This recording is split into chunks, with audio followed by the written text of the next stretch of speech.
unatuchelewesha klasi ya leo. Sana.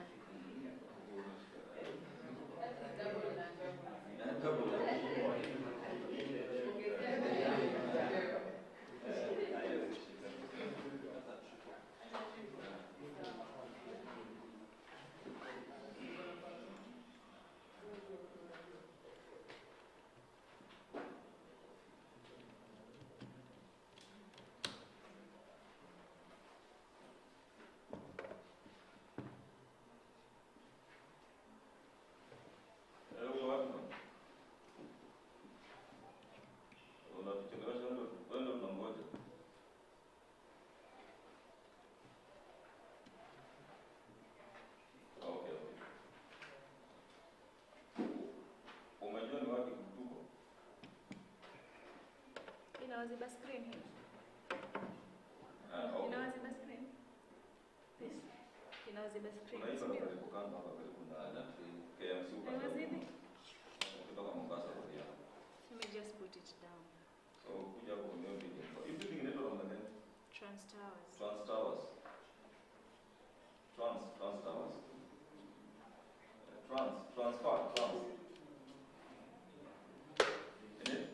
Yes.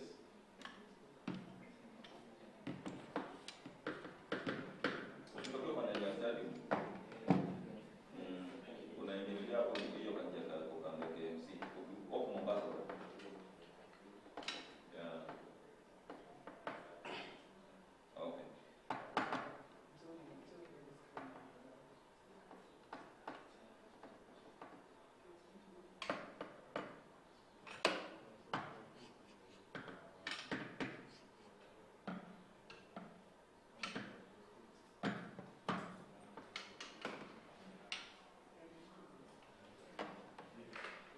Wow, that was quick. What's happening with that?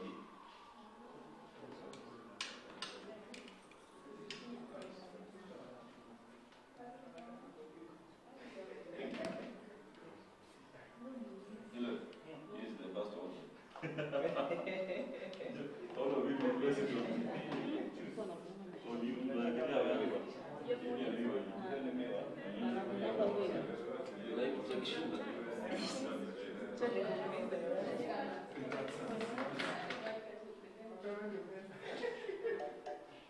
Nafikiria hapa 90% ya wenye wanakuja kuingia. Okay. Ukiwa tayari kuna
of you, a handful of you last time. Mjama wetu wa IT, ufutu kazi yako bado yuko. Sawa. Nimeona smile imefed vile wamekuambia wakuhitaji, but they still need you. Hilary, we still need him. Sawa. So quickly, I think I'll just, I need to know at least your names. Hata kasi tazishika zote, but at least just an introduction, a quick one. Even if it is one name, tukiendelea, and then we can start the class kwa sababu we already late. Yeah. We came in late, so time is not on our side. Tuanzia kule kwa kona. Kwa jamaa wetu wa IT. Patrick. Yusuf. Nicholas. Again. Wanjira. Maura. Maura. Oh, nafikiri Maula. No, I thought. Maura, okay. Kevin. Nicholas. Joseph. Tukona Nicholas wawili sasa. Okay. Moses. John. Ken. Karibuni sana. Mshanijua mimi naitwa Fauzia. As Seth was mentioned last time, you missed out on a lot. But again, you can always catch up if you have the interest. Last time class was streamed without our consent. Seth alistream bila kutuambia, lakini it was good kwa sababu now you have somewhere to go and reference in case you did not attend last time's class, na saizi ukianza katikati unaanza kufloat kidogo. Sawa. Also this one, sijui kawa na stream, but again, nafikiri wata stream. Today we want to learn about NDI tools. Last time's class tulikuwa tumeongea about this interface, but we did not complete it. We talked about the dashboard and the multi-view. Maybe just a quick run through. This Tricaster interface is divided into 4. We have the dashboard, which is this gray up here, and then we have the multi-view, this part in your video feeds. Then now we have the switcher part, where we have the preview and program rows. Then we have media players huku chini. We were able to cover the multi-view and dashboard. Najua mnaona dashboard mnashanga ni vitu gani ziko hapa, but there are so many things, all these functionalities. Each one of them has a drop down. If you just check, we were able to cover functionality of all this and explain further. Today I don't want to start directly on the switcher. I want us to talk a little bit about NDI tools, and then we come back and finish with the interface of the Tricaster, because we were talking about the sources hapa. The Tricaster Mini we are using is Tricaster Mini 4K. Mmeambiwa haina SDI nor HDMI, the technology that most of you here are used to. Are you able to see? Yeah. So all the sources I have here are coming in via NDI. NDI is Network Device Interface in full. And we have how many? 1, 2, 3, 4, 5, 6, 7, 8. You can have 20, 30, 50, as many sources as you wish. Traditional switchers used to limit us in such a way, kama machine iko na input 8, lazima ni hizo input 8 zinatumika. But NDI imekuja kurahisisha hizo vitu zote, na the flexibility of being able to have so many things coming to your switcher without physically having the cables connected. And now, NDI tools. Any one of you who got to, the ones who were in last time's class, to just take a look at the NDI tools? No one? Anyone who has interacted with NDI tools in this class? No one. Najua last time niliuliza nani ame-interact na Tricaster, mikono ilikuwa hapa, ilikuwa inapepea tu hapa angani. So no one? I heard about it, but using it, we haven't used. But I know it's a technology that we can use to do a lot. Hiyo ni shida lakini. Hakuna mtu mmoja alisema acha niangalie hii kitu inatajwa hivi ni nini. NDI tools, as Sefu mentioned, is free. Is free for anyone. We have tools for Windows, we have tools for Apple devices. And on Windows you have more tools compared to the MacBooks na Apple devices. But again, if you want to download these tools, the website is ndi.tv. Let me show you the browser, ndi.tv. You go there and then you just download the NDI tools. Hakuna za simu, sawa sawa. So it's only for Sijasema hata iPhone ama Android. Watu wa Android huwa mnakuwa na guilty conscience. Sijui kwa nini. But anyway. Okay, while my browser is still opening, mtanisamehea leo, my laptop is a bit slow. NDI. So basically NDI tools, these are tools that enable you to have a smooth workflow when you want to have an NDI workflow. I'll just give you some tools that we have. Sijui niweke hii huku? Niweke huko? Na hamuongei? Are you able to see that? Let me make it a bit bigger. Is that better? Ama bado? This. You can see, I can also reduce the inputs huku so that we have a bigger space and have NDI tools hapa. Niko kwa input, is it input 7 or input 6? That's better, sindio? Are you able to see that? Yes. Okay. NDI.tv. This is another website for NewTek, but now on this website you get purely NDI related information if you need any guidance. Hapa hivi ndo unakuja una get to download the NDI tools and to also learn about what is new with the NDI tools. NDI tools have evolved kutoka 3.4 saizi tuko 5, kulikuwa na 5, saizi ni 5.5. So the good thing with software based applications is that they can be modified at any given time na inakuwa advanced, ina move with time. But the hardware things zinakuwa, if you want to change something, it has to be a component on the motherboard and all that thing. So that's why the Tricaster as well, it may evolve so much since the last time, since NDI came to the market. It has evolved and it has been able to serve so many functions. When you come here on NDI's download, there's this. Mnaona pale? There's NDI tools for Windows, NDI tools for Mac, and NDI analysis. As you can see from here, mnaona we have a very long drop-down list here of tools that are available for Windows.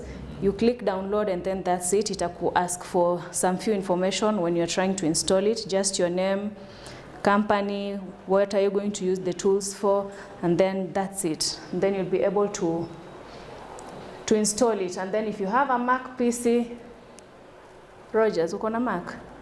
Okay, so if you have the Mac PC, okay, Mac, and then you have NDI analysis. So you'll get to understand what these tools do. If you experience any challenges downloading these tools, you can ask Hillary. Sawa sawa. So this is NDI tools for Windows, already downloaded and installed. When you launch the NDI tools application on your Windows PC, this is what you get. We have several of them. We have the NDI webcam, studio monitor, screen capture, test patterns, access manager, bridge, audio direct, remote router, NDI for After Effects, Premiere Pro, and for VLC. All these are different plugins that you're able to use. Some are standalone applications that have different functionalities, but zingine they are plugins for existing softwares to enable you to have NDI from those softwares. Like his is Adobe and VLC. So let's start with NDI webcam. First of all, I'm just going to mention what they do theoretically. NDI webcam with Zoom, with any, let's say Microsoft Teams, all these applications for online meetings. When you're doing a virtual meeting, sometimes you don't necessarily have to use the webcam that is there on the PC. Kwa sababu sometimes the quality is not that good. Now sometimes as well, you don't want to be the only person attending this meeting. You could be having a camera up a candle which will be panning to whoever will be talking at what specific time. So you need to have an external source, an external device coming into your laptop ndio iweze kuonekana as webcam. Previously we used to have lazima either uingize via USB ndio ikuje kama camera. There are actually cameras that have USB output. So you have USB into your laptop and then that camera will be detected automatically. But now sahizi with technology you can get webcam. Let's say you are having a video call. Right now, if I log into Zoom or Teams or whatever, I'm able to select NDI as my webcam input. So whatever source, out of all those sources nimekuwa nazo pale kwa Tricaster, I can select any source to go and be my webcam. Again, still not limited to whatever my camera is pointing at. Is any available sources on the network I'm able to send out as my webcam. Saizi theoretically kidogo haitashika hivyo, but again we will test it and you'll be able to understand better. Studio monitor is for monitoring. You want to monitor your NDI sources. The studio monitor has so many functionalities, including auto recording, but again you have to make sure your PC iko na hizo specs zenye zinaweza facilitate that, because sometimes when some PCs you start recording, they start buffering and all that. And also you have to make sure your network is good. When I say your network is good, what do I mean? You need to have at least connected to a switch of 1 gigabit speed. Kuna switches, mtu wetu wa IT atatuambia hapo za 100 Mbps, si ndio? So right now, if we are going to get into the NDI workflow, we need to have switches for 1 gigabit. Hiyo ndio ikuwe minimum. We have switches that go for 10, even 100. Saizi, hizi switches zote ziko. Depending on your workflow na how much you want to maximize on the NDI section, then you have to go for the switch that you need. So Mona, I still need you. And then, so NDI Studio Monitor, if I launch it, it's a standalone application as well. This one, if I launch it, I'm able to open it inside a software, let's say like Zoom. But this one is standalone. If I launch it, inafunguka kivyake, and then I'm able to view, to monitor any available NDI source on the network. Sawa sawa. And also with Studio Monitor, I still have controls of other things. Mmesema mko na Canon. If that Canon camera is NDI and it's connected on the network, mtu mwingine anaweza kuwa na laptop kando kazi yake ni kupan kutilt using the Studio Monitor. It still has those features. So mtu hapa kazi yake inaweza kuwa tu ni kuswitch. Wa mtu mwingine ako na laptop kazi yake ni kupan tilt the available PTZ NDI cameras on the network. So it has so many functionalities, not only monitoring and recording, but also it has the PTZ controls for robotic cameras. Yes, yes. And then we have the screen capture. Screen capture, we have two versions of screen capture. We have the screen capture HX and the screen capture. So we have two versions of NDI, NDI and NDI HX. The NDI is full NDI. It uses more bandwidth to transmit. NDI HX is a compressed version, yeah, NDI. It uses less bandwidth, but again, the quality is still good. With NDI HX, we have two versions, NDI HX1 and the NDI HX2. So if you see there's an upgraded version, an advanced version of something, always the advanced version is better compared to the first one. Sawa sawa. So we have screen capture and screen capture HX. Then NDI test patterns. Sometimes you're trying to troubleshoot your network. Unashanga mbona sioni sources zangu on the network because again, you've configured everything right, but still huwezi ona. This is the easiest thing to use, NDI test patterns. As soon as you launch it, it becomes active on the network and unaweza kuitumia kutest kwa camera. Sawa sawa. Then we have the access manager. Access manager, I mentioned access manager last time when we were talking about the Tricaster. The interface, the first 5 icons, when we started mentioning there was access manager hapo mwanzo. Access manager, as the name says, access manager, is to manage who accesses what on the network, who gets to access what, basically, hivyo. So if you want the Tricaster, if the Tricaster is sending out, there are so many NDI sources, assume you're working like with almost 1,000. 1,000 sources on the network. So you need to group these sources into different, you need to form them, give them different groups. So you are able to say, this will access this, this will access this, is limiting who accesses what and at what given time. Then we have NDI bridge. NDI bridge is for communication between two NDI sources. Like there was an NDI, we always do NDI webinars, not NDI NewTek webinars. There was one, if you go to our YouTube channel, Highway Audiovisual Solutions Kenya, we did last year but one. It was 2021. Yes, with Liam Hayter from NewTek, and he was doing a demo about the NDI bridge. I will not be able to demo the NDI bridge, but now we had Highways wide company, is global. So we have an office here, we have an office in Nigeria, in UK. Now NewTek they were in US. And now with NDI bridge, the guy at NewTek was able to control my Tricaster. Well, Moses needs to work. Was able to control my Tricaster. He was able to control the Tricaster in Nigeria at the same time. So that is what NDI bridge does. You know what a bridge does? Yeah, it's just joining A and B. Inakusaidia kuweza kuvuka bahari utoke from this island to that other dry area. Then now we have audio direct. Audio direct is now for Mona webcam. Then now we have audio direct is for you when you're connecting audio to any other software. You can pick if you don't have simnajua hizi audio interface. Let me not assume. Do you know what an audio interface is?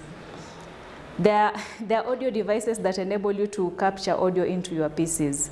Yeah, so audio direct inakufacilitate with that, but now is NDI. Then we have NDI remote, as the name says, controlling your NDI sources remotely. Then we have NDI router. What a router does is, anyone who understands what a router does? Mko na router huko kwenu? What is it being used for?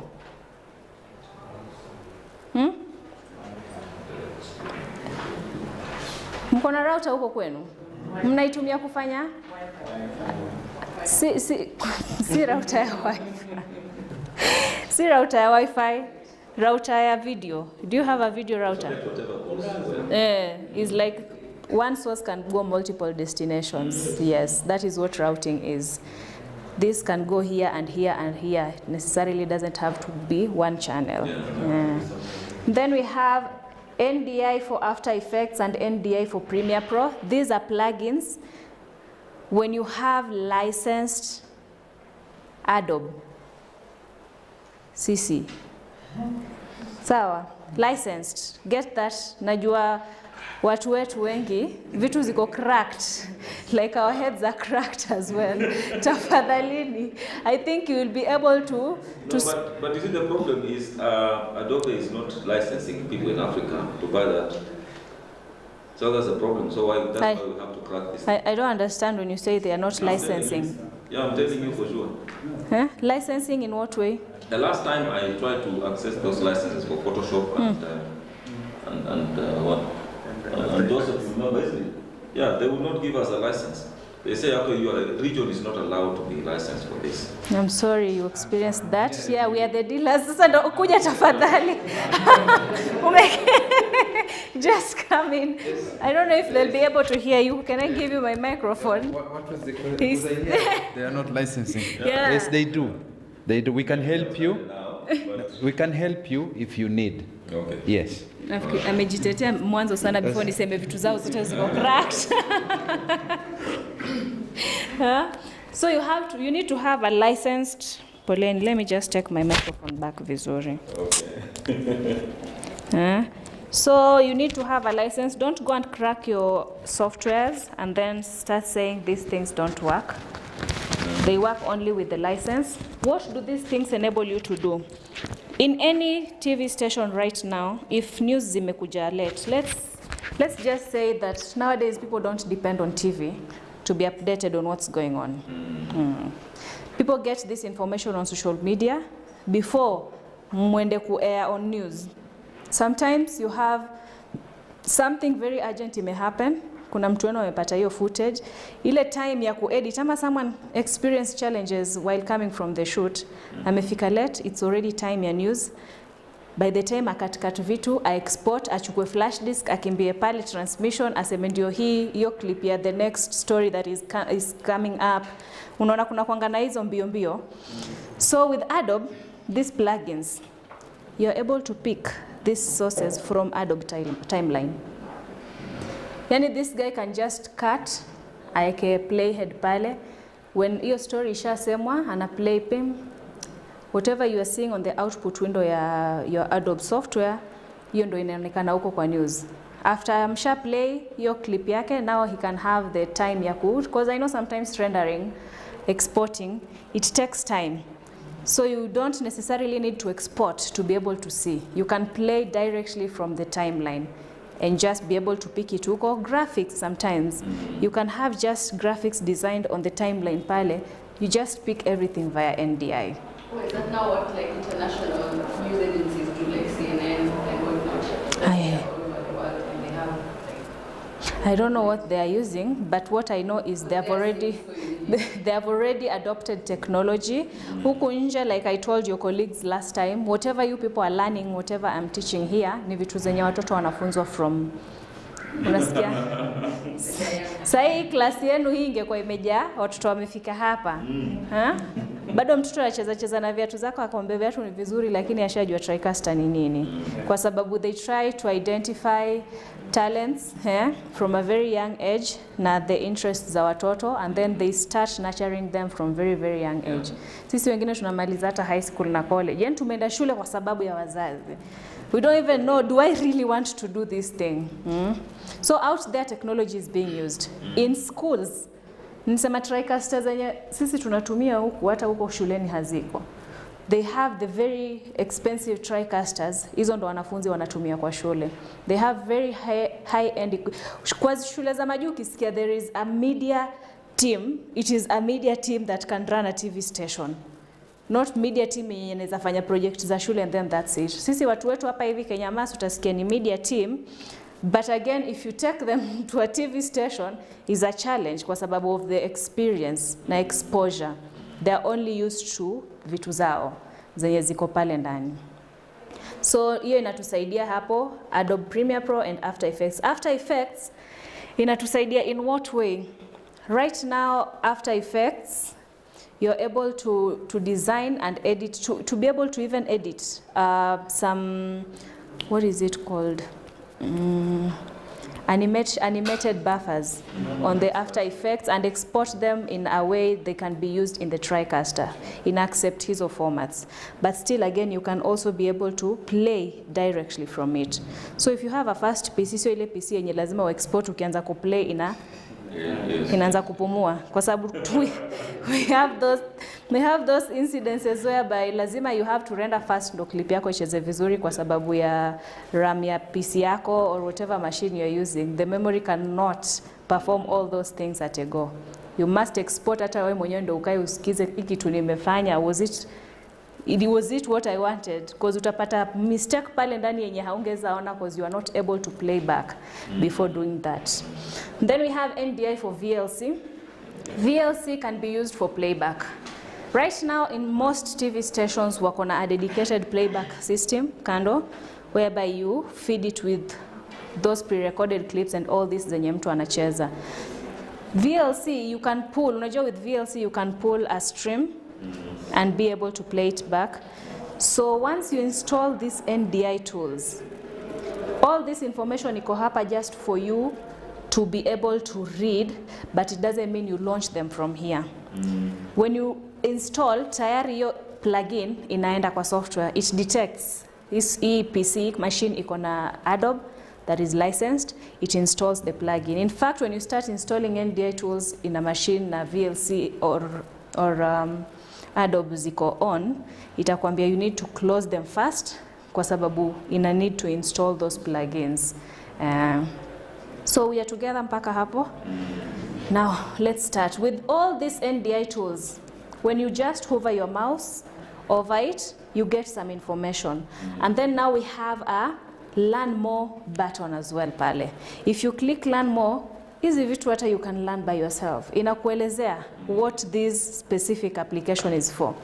Bring NDI into any application as a webcam source in 4 easy steps. So it gives you all this information. It's not only on my laptop. Hata nyinyi mkidownload it will give you the same thing. You'll be able to read and practice more. Unaona, in fact it shows you the steps. You launch it and then mali utaipata sawa sawa. and in your Zoom or whatever application, you'll be able to see it as a webcam kwa hizo sources. Now I want to start the webcam hapa hivi. Just go home first. We go home. How do you launch it? You launch it by just double clicking on that, and then it launches. Hakuna kitu imefunguka because it is not an application kuran hivo. So we have this ka pop-up hapa chini. This is where you select what webcam unataka kuhave. You see all these sources are here. All these sources zenye ziko kwa network. We have Bird Dog, the camera that is in the studio. We have the desktop, which is this. We have another desktop on the other side. The people who came in last time were able to go through the workflow. Everything has been integrated hapa. We have vMix running on the other side, and you're able to pick multiple, actually 4 outputs from vMix. You can send different things on the network as NDI. And then we have iPhone. We have iPhone there, and then we have the Tricaster mini outputs. We have 4 of them, and we have a multi-viewer. Multi-viewer Tricaster, let me go back. Multi-viewer Tricaster. Continue. That means that you need to have this, the things that this NDI camera is seeing are things that have those NDI tools installed. No. Anything. You can see anything on the network. You can see any NDI source. You see on the camera you can't install NDI tools. No, I'm saying that anything that has NDI, yes. Yeah. Anything that has NDI, as long as it is on that same network. So if it doesn't have, it will not be seen. Roger, uko na iPhone yako hapa? You can check App Store ama una Wi-Fi. Because we can hauna password. Huh? App Store uangalie Tricaster camera, TC camera. You can download it. Na saizi nikimweka kwa hii Wi-Fi yetu, Roger's phone will become a source here as well. So when he plays a video there, we see it here? No. We will be seeing his camera. Oh, we'll see his camera. You see like this. Oh, so he can use it? Yes. Hii ni video lakini ya last time, but ilikuwa captured na simu. Okay. So you can use it to capture live. Okay. So let me yes? I just came in there. You just came in? Yeah, you're talking about, so you can't use Android phones, can you? No, you can use, but you buy the application. On iOS it's free. Oh, iOS is free, but Android you have to buy.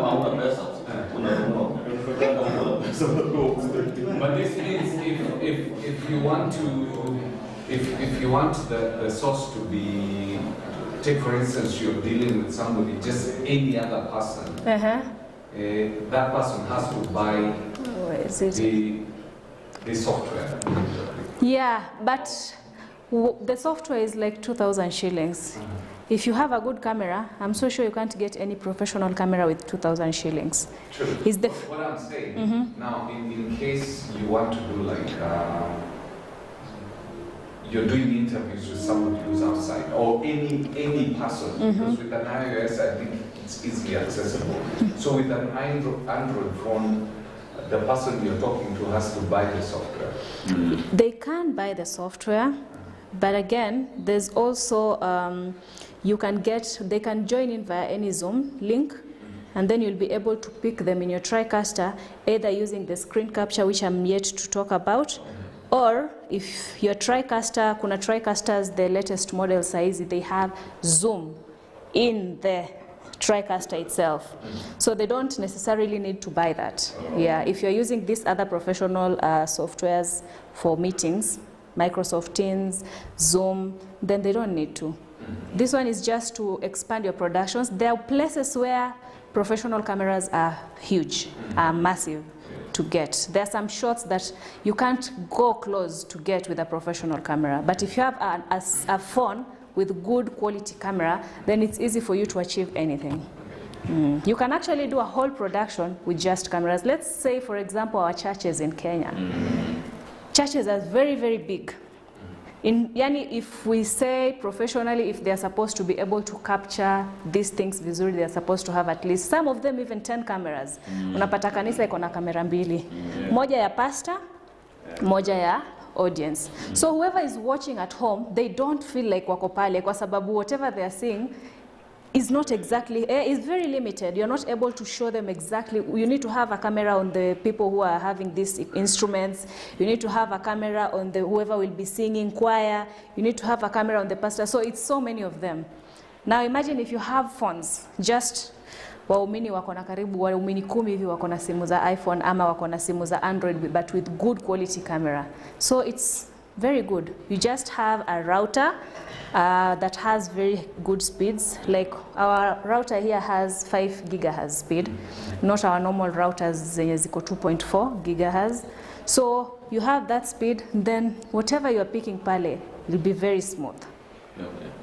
But I'm still engaging on the same. Your name, please? My name is King Fred III. Hey. My name is Fred, Yes, King Fred III. Now, in some of the things that we'll be doing using the machine is we'll be doing interviews with people from different places. Mostly because they don't have cameras from their side, we'll be using their Android phones. So you're saying from wherever they are, we can do a Zoom call through the Tricaster and be able to capture whatever it is that we want to capture and in good quality. Yeah. Can we do split screens? Yes. So to be able to log into that. Nipatie nikuweke Wi-Fi. But now you need to be in our network. Wi-Fi. Utaka nije huko? Wanafunzi wa siku hizi. Watoto wa siku hizi. You need to be on the same network. So ndo maana tunamhitaji. You see, if we have, let's say kama pale standard group, wako na newsroom, wako na nini, if he's able to create VLANs under the same network, then we are able to have this one network across every. Sawa. Patrick, we still need you very much. So you have to log into this Wi-Fi? Yes, you need to log into our network, the network that the Tricaster is connected to. So it's just like a local network? Yes. Wi-Fi ya kawaida tu. But acha i-connect kwanza.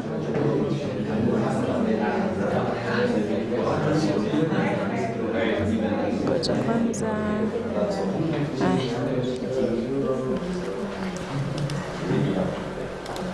Okay. So we're almost seeing him. Yeah, you're almost seeing him.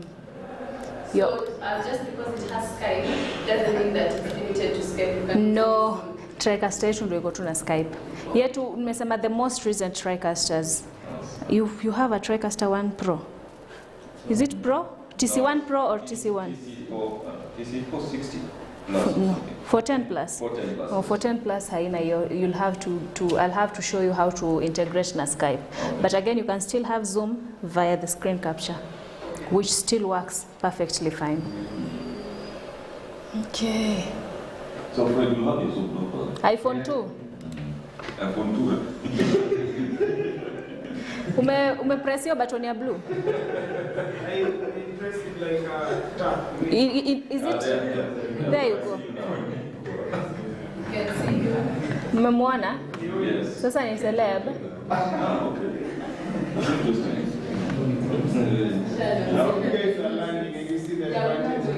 You see the quality? Will anyone at home know that you're using a phone? If you have it on such a stand? No. You won't be able to know. Kwa sababu hapa as well, this is a phone. This one is a phone. This is my phone, this is his phone. Sawa sawa? We can continue.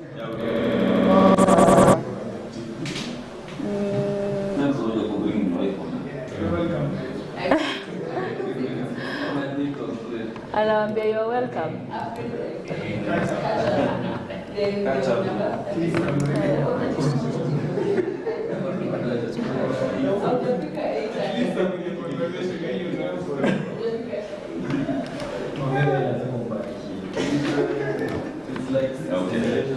Hata hata nimesahau nilikuwa wapi.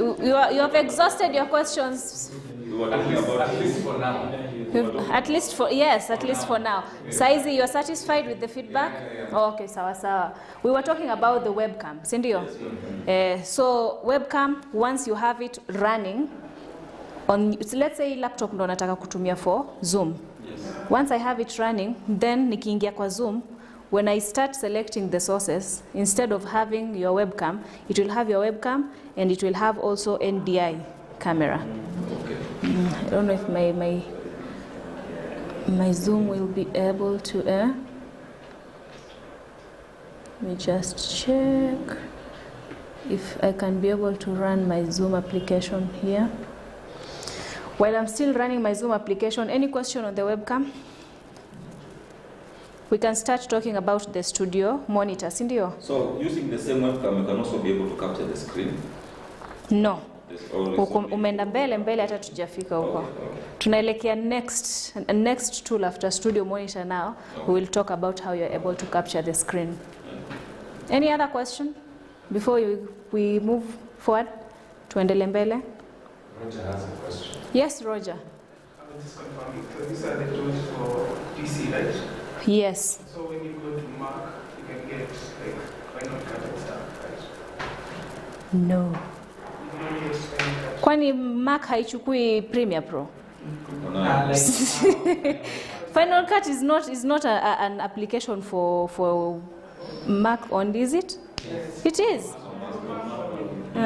No, hakuna plugin. Ingekuwa kuna plugin for Final Cut, ingekuwa imekuwa hapo. So ukienda kwa Mac, download tools for Mac. Yes. You don't get. Wacha nikuonyeshe on ndi.tv. Oh yeah, it's there. Waliongeza. Wow, okay. It's there for Final Cut. I didn't know Final Cut is only on Mac PCs, yeah. On Mac devices. So you see, let's run through the applications that we have on Mac.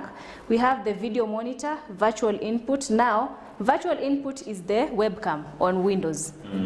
But sasa kwa Mac inaitwa virtual input.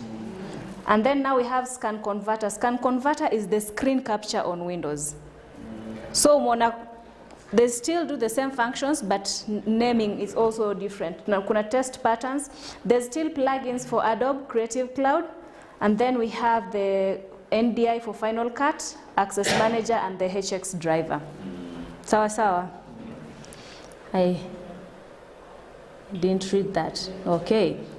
Let me see if my Zoom is on and try to open. Then I have a question. Yes, please. Mwaura. That one I can't forget. On the current Tricaster, Yes. we are having, Yes. the processing power lies inside the computer itself. Now, here we are talking about other computers. Now, the Tricaster itself, apart from combining those things, maybe I'm not getting No, correct. just ask your question, yako. Because you see, we are talking, for example, we are talking plugin for Mac, for example. Now, it is the NDI will be installed inside the Mac itself. Yes. That too. Then, through network, we interfaces with the Tricaster. Now, the processing power of all what we are doing, and there might be quite a lot, because the way I'm seeing the devices It's doing can so go much. on and on and on. Yes. And considering you are saying that the router should be giga something, it means we need a lot of data, whatever, so that we can handle that capacity. And also the processing power of the equipment must be quite reasonable. Now, this is the Tricaster I'm seeing here. Yes, this is the Tricaster. This is the Tricaster you're seeing here. Yes. So what does it do here? Is it just something for connecting because the power processing does not reside in this router? It does. Let me just explain that. The Tricaster, whatever I'm talking about right now, is just a component of what the Tricaster is able to do. Now, the Tricaster, being the Tricaster itself, is a whole production system, is a complete production system. You can, yes, this one. Maybe, nifanye hivi, ndio uone vizuri. Yes, this one. Now, with this Tricaster, maybe I should have told you that kwanza. The Tricaster is able to do what a normal switcher does. Have all your sources, switch. You know, switching is selecting what source to give priority at what given time. In our traditional switchers, we used to have either SDI or HDMI. Now, the difference with this Tricaster, this specific one, is it only has NDI. So the only way for you to get sources into this is via the technology called NDI. So ingekuwa ni the previous switches tungeingiza tu cables za SDI hapa, and then now we start talking about other things. Apart from it being able to switch, it's able to stream. Roger na watu wako hapo nyuma. It's able to stream. Nitawacha mniambie ni kitu gani mna discuss hapo. It's able to stream not only to one platform. It has 2 encoders. In other switches, for you to be able to stream, you need to have external additional encoders to stream. Let's say like Blackmagic. If you have a Blackmagic switcher, you need to have an encoder separately. Most switchers size zinakuja zikiwa na encoder. So with the Tricaster, you could be streaming to YouTube. You're streaming full HD, and streaming to Facebook, you're streaming 720. Maybe your bandwidth haiwezi karuhusu, but you could be streaming 2 different things at the same time. So it has 2 inbuilt encoders. The Tricaster is able to record. It is not a storage device. Tafadhalini. It is not a storage device. Now I'm addressing here. It is not a storage device. It has a drive ndani that you are able to record up to 30 hours continuous recording. But again, it's just like any other PC. You need to offload this content and store it in a storage device, especially in a TV. Kuna productions mingi sana. In a day, there's so much content being produced. So Tricaster is able to record, which other switchers are not able to do. So that's why I'm calling it a production unit. At the same time, the Tricaster is able to play back.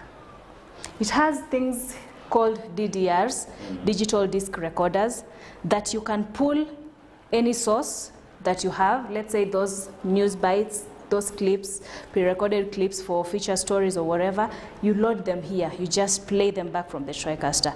Other workflows, you have a dedicated playback machine kando, whereby kuna mtu amekaa kwa hiyo machine wa kungoja tu kuambiwa aya play, kwa sababu the person who is controlling the switcher pale does not have this capability.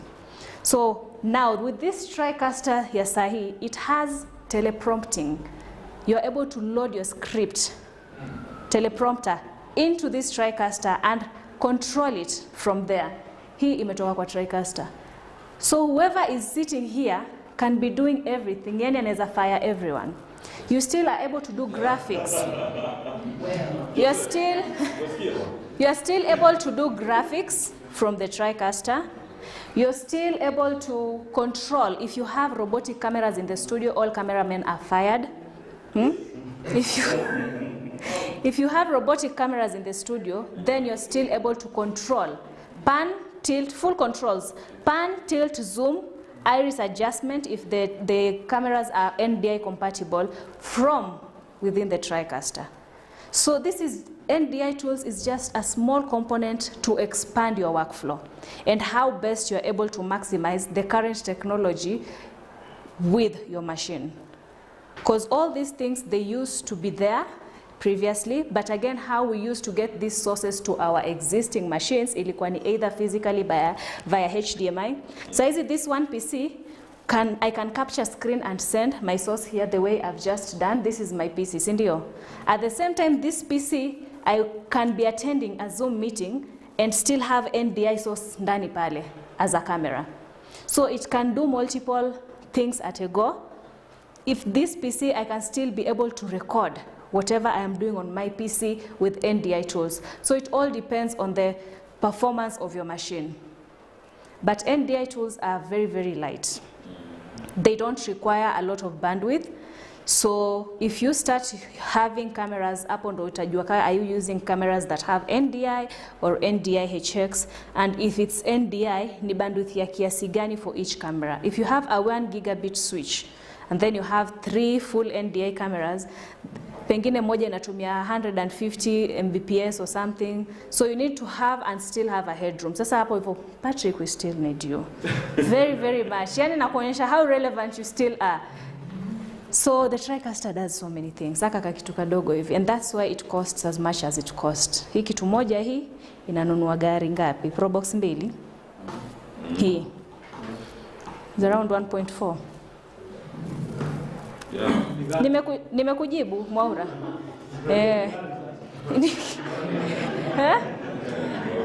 So unajua sisi wa Afrika we want to quantify vitu na their sizes.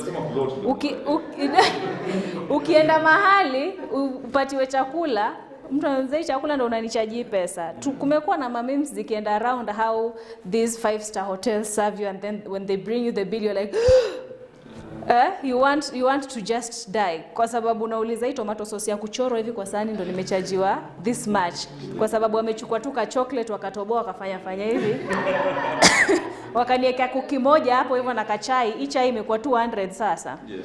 With 200 unapiga hesabu maziwa packet ngapi hapa? So it's the same thing. Lakini sasa wa Afrika tunapenda ku quantify. Tuabuza hii, alafu apatane na switch nyingine kubwa hivi. Aseme that's what I want. But again, when you start comparing what this thing is able to do to that, you can't. It's the only most complete production system on the planet. Sio ya kujiekelea kama vile ma engineers wao wanajipatia titles. This is real. We had that conversation here last time about engineers. Engineers hawataki hata kuitwa majina yao. Engineer. What are you engineering, my friend? Mwaura, nimekujibu baba. Mwaura ni engineer. Basi mngenipatia warning mapema. Mngenipatia warning mapema. Are you able to see that? Yeah. I can see. Select camera. Not yourself. Kuna HP True Vision HD camera, and then we have NDI webcam video 1, NDI webcam video 2, NDI webcam video 3. So from these ones I'm able to select an NDI source to come in as my camera. Unaona? Also, so whoever is speaking one. Yes, ndo nilikwambia when I opened that I selected my iPhone as the source on the webcam. So I can pick any Tricaster source to be my webcam on this for your meeting. Okay. Tuko pamoja ama nimewapeleka huko mbali mbali? No, let me ask a question. This Yes. is a laptop that's on the same network, isn't it? Yes, it is. Msijali, Zoom yangu hii ni bure. Okay. Imeniambia experience more, upgrade today. But point imeenda. It's not cracked, it's a free version. Not cracked. Ingekuwa cracked ingeendelea kufanya. Kwanza zile machine zenu zile software zimestop. Zile applications za Adobe. Si ziko bado? Zinafanya. But did you see that? Yeah. Yeah. Now, the question is, so that means, does it mean that this same laptop that I'm using for Zoom has to be on the same network, isn't it? Yes. If it's outside, then it will not be able to select. Yes. Okay. But now, the person who is on the other side, you're not connecting to his laptop. Okay. He's giving you the feed. You are the host for that meeting. Okay. So you don't need to worry about network ya whoever is. Kitu cha kumwambia ni just make sure your network is stable for good quality video to be sent to you. So there's nothing your person on the other side? No, like normally, wewe unapata? No. Si unapata videos za watu huku. It's your PC pale, the one that you need to connect to your machine. So you don't need to tell people to start installing NDI tools. No. They do their things the normal way. So let me ask, why would I want to select the tool on the laptop, which is somewhere in my office probably, and the studio is downstairs? Why would you want to select the tool? Kwa Kwa sababu there is a couple of, like they said, yes, source 1, source 2, source 3. Kwa sababu hautaki kwenda na hii laptop yako kwa gallery pale, alafu i-connect na HDMI kwa machine, ndio uweze kupata hii feed pale. Okay. Already kwa hiyo gallery kuna mtu wa graphics, kuna mtu wa audio mixer, kuna mtu wa switcher, kuna mtu director pale, kuna mtu mwingine tu wa kusimama, wa kuangalia. So there's so many people. So we are decentralizing. Yes, decentralizing and also making things flexible in such a way you don't have to it doesn't have to limit you. You can make good use of the machines you have in the office. And people can work from home. Like Fred stays upstairs, he can actually be able to look at the Zoom. He can be able to And even, then yes. When she's recording the show downstairs, She's able to monitor whatever is happening. okay. Sawa sawa. Then I wanted to say, that's why you were saying, like the guy who you said was demonstrating from, what's the company was? NewTek.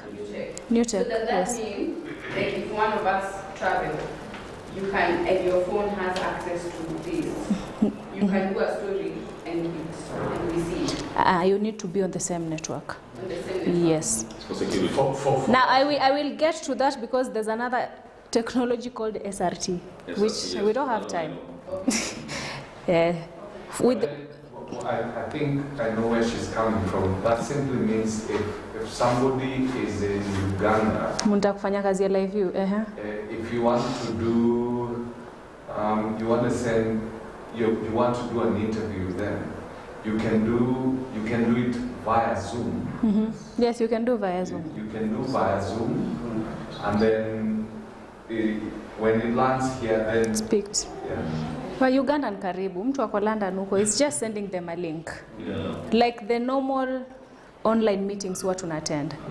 It's global, all over the world. As long as hawa watu wote umepata video zao sawa sawa hapa.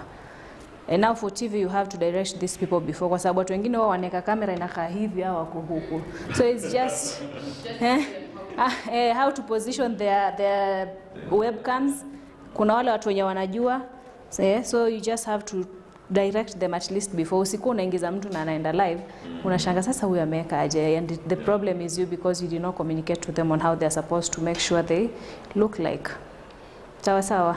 Yes, Roger.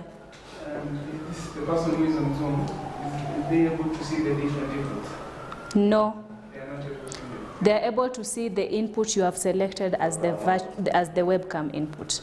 Not necessarily program out. Umeona neza select any source on the network. Because I'm not getting my input hapa from the Tricaster output to this.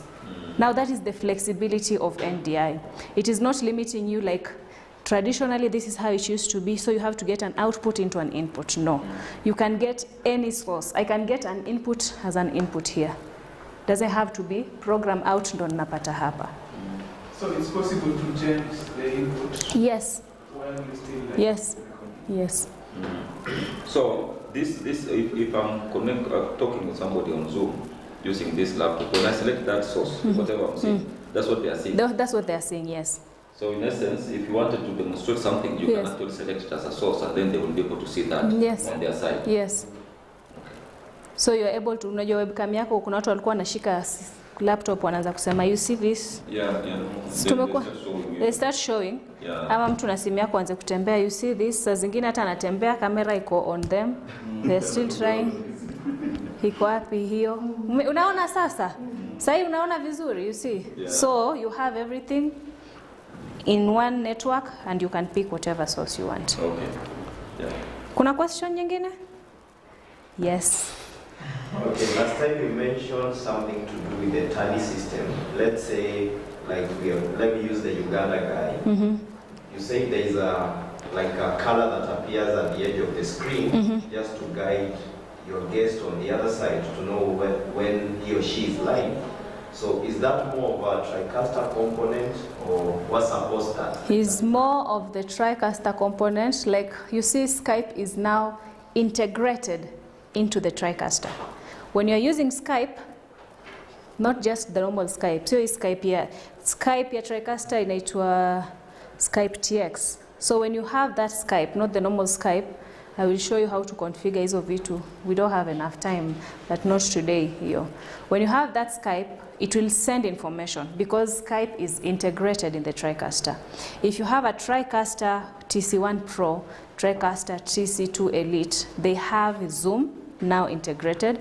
They have Microsoft Teams integrated as well. So anything that is integrated into the Tricaster, it's able to send tally information to the end, to whoever is joining and wherever they're joining from. So they're able to know if they're on preview or program. If you're using Zoom and you're capturing via your desktop, then it's not able to send them that tally. Can you integrate Zoom into this amount? No.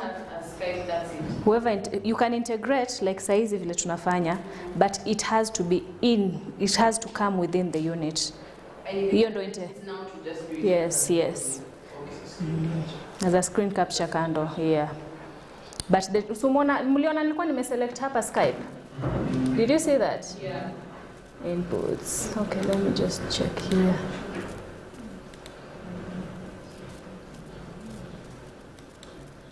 You see, Skype is integrated within the Tricaster. Right now, I don't have anywhere Skype imefunguliwa, but I have Skype within the Tricaster.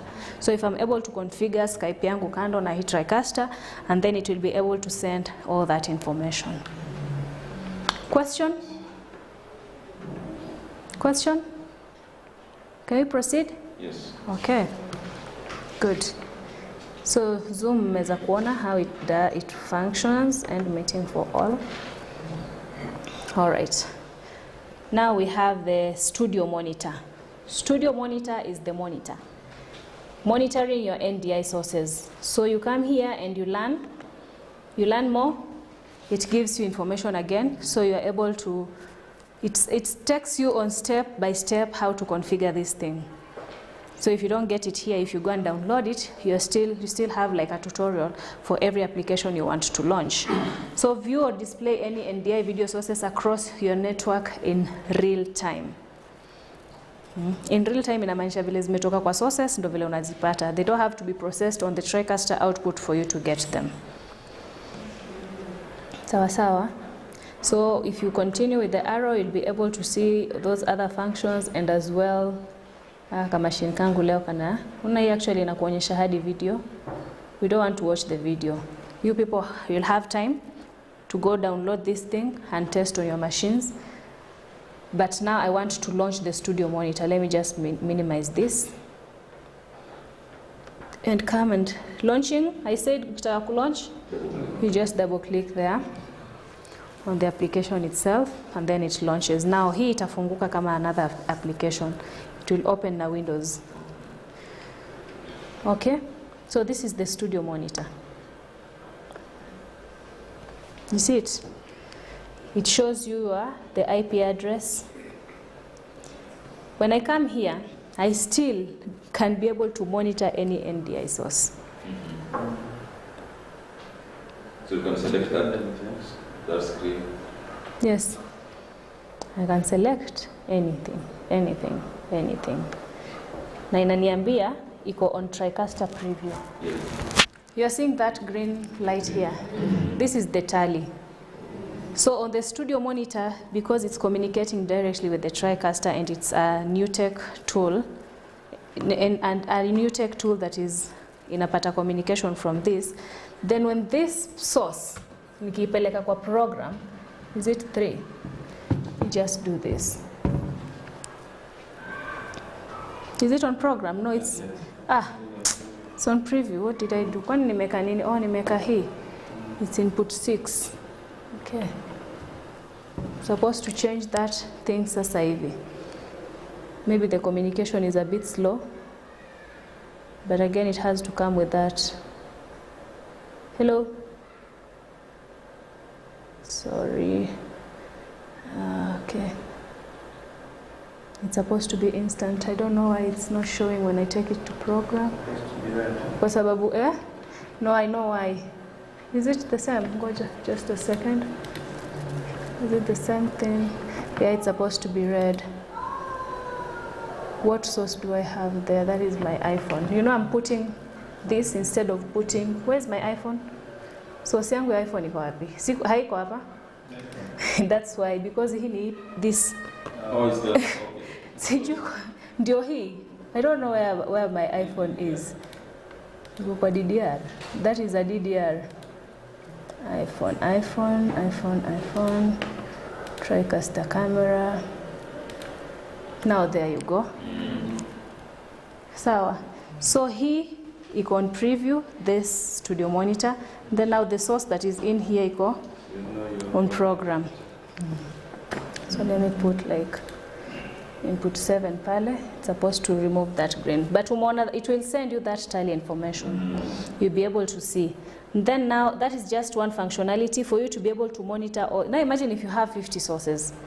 Like the Tricaster, already from the Tricaster output, how many sources do I have? Poleni, nimewasahau.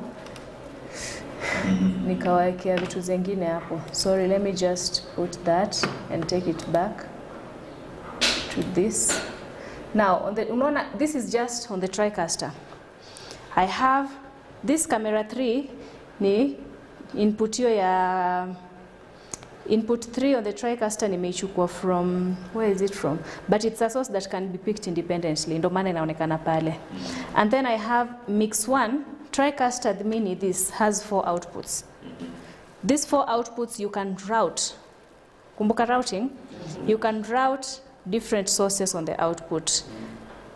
Analog, ilikuwa output lazima ikuwe ni program.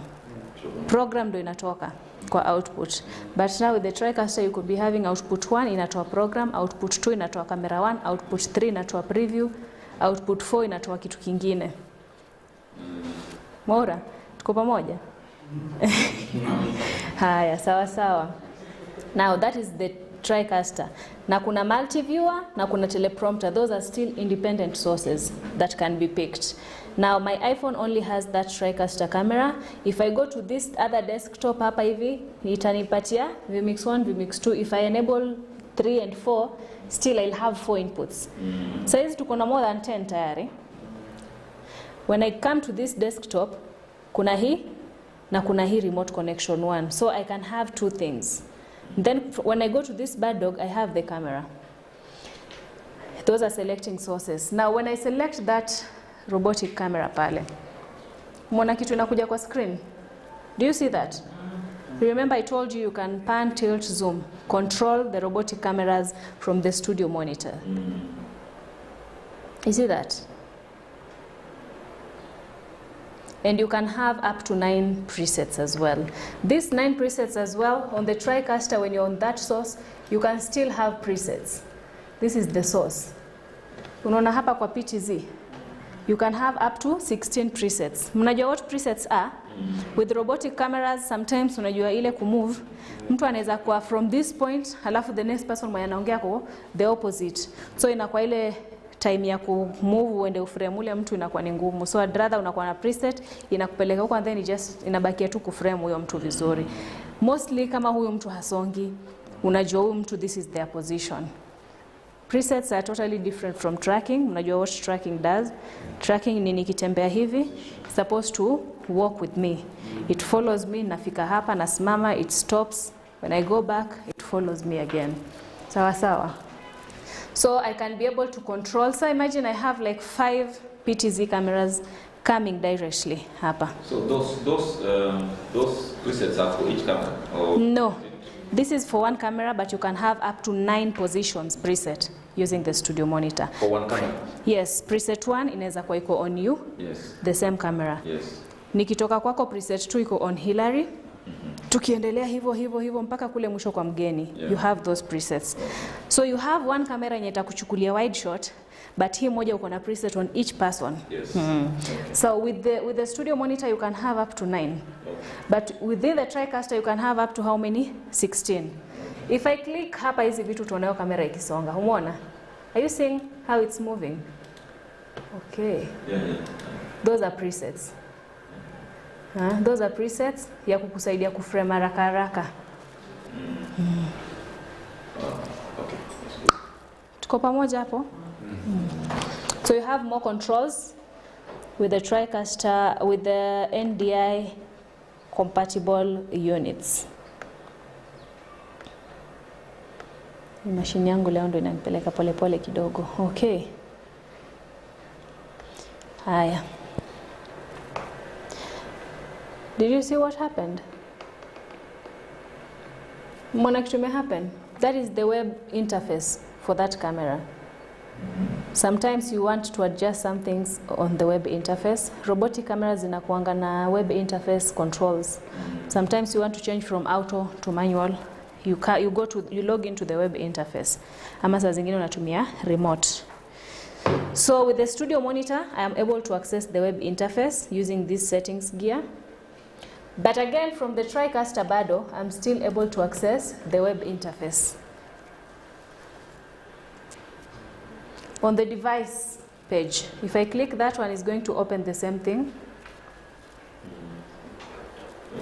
So on the Tricaster, I'm still able to access the web page. Let's say, let me just quickly put that password.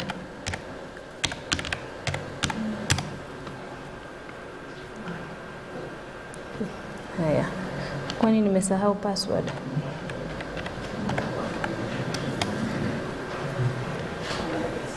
Ndio hiyo web interface ya this camera that we have, Bad Dog. This is the model IS P200.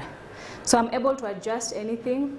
Ukitaka ku adjust the frame rates and all these things, you want to adjust your network from dynamic to static, the IP address and all those things, you're able to just check all these things hapa. Tuko pamoja? White balance, exposure. So camera zinakuanga umeona kama sahi mode iko full auto. So sometimes you want to adjust hizi vitu manually. You can still do that when you have that web page hapo. And then on the system, on the PTZ, on the network, kuna also settings zote, and then on the dashboard is just a sum up of all the configurations. Unaambiwa jina yako yenye unit yako, it's been named this. The network configuration currently ni DHCP. Then the IP address ndio hiyo, and the subnet mask is this one. Video format yako inakwambia ni 1080p25, status it's active, serial number of your unit na firmware version. So it's just a summary of settings zenye ziko ndani. You go adjust anything on the settings, it will reflect hapa. So you're able to adjust to see your web page from the studio monitor na bado from the Tricaster itself. So you have much more flexibility if you have units that are also compatible with NDI. If I open this, it will give me the same thing, the same information umeona pale. I don't think I need to repeat that. Sio? Haya, you see this button hapa chini? Hako ka dot ka red. That is for recording. You can select any source and record it, but from the studio monitor. So your PC needs to have that RAM ya kuwezesha kufanya hizo vitu. You recorded now on the PC itself here? Una record on the PC. Okay. What's the minimum RAM? Ina depend na ni workflow yako unataka kufanyaje. But I think is it 8?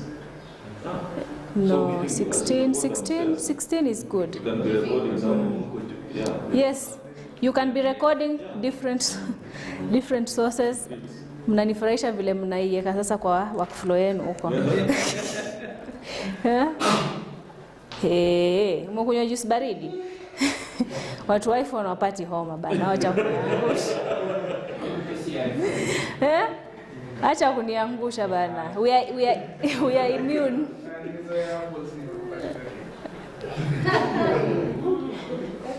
Meze hapo simkunywa sugar cane. So you can still record from your PC hapa. And then now we have other settings. When you click on the settings hapa, kuna multiple settings zenye you can change hapa. You see this function, allow web control, show web control URL. You see when we launched hii hapa chini, ilikuwa inaonyesha information ya your web na URL, all those things. So you can come and either enable them or disable them from hapo. From here, what you want application to do. If you want to configure your application, every time unafungua machine yako, it runs at beginning ya ku boot your machine. You can configure all those things. You can come and record and set your recording path. You want it to record to drive D. which folder, then inakuwa pale. Kwa pamoja, nafikiri hizi vitu ni nyinyi sasa muende mkae mzipitie, kwa sababu there are so many configurations na inakwanga masaa machache na mambo ni mengi, ni masaa ndo machache. Hiyo. Kuna question yoyote on the studio monitor? Imagine we are on tool 2. Tool 2. Tuko ya pili. We need to rush. We need to rush kidogo. So on NDI screen capture, umeona hizi zingine they don't have a settings gear, but when I hover my mouse on the NDI screen, on the screen capture, there's a settings gear and there's still a learn more. Learn more nishaonyesha what it does. You're going to get more information about what that specific tool does and also a quick run through of how to use that specific tool. Sawa. When I click on this settings gear hapa, I get the two versions of screen capture. We have the screen capture HX and the screen capture. Sawa sawa. Nimwambia about NDI HX and NDI, sio? Now right now what I'm using is the screen capture. If I run screen capture HX, bado it will be able to pick. So I'll have two different things. Running them is just double clicking and it will open. Screen capture is not, it is not going to open another window. It's already running, but I don't think umeiona anywhere hapa on the screen. Where it comes and appears ni hapa chini kwa ka arrow. You see that? Mona hapo hivyo. Are you seeing those things ziko pale? Hey, ni tudogo. Should I get my phone and sijui kama Mary anatumia simu yangu kupata class? I don't know. Leta simu yako. Nitumie ku get closer. Umesema nika iPhone?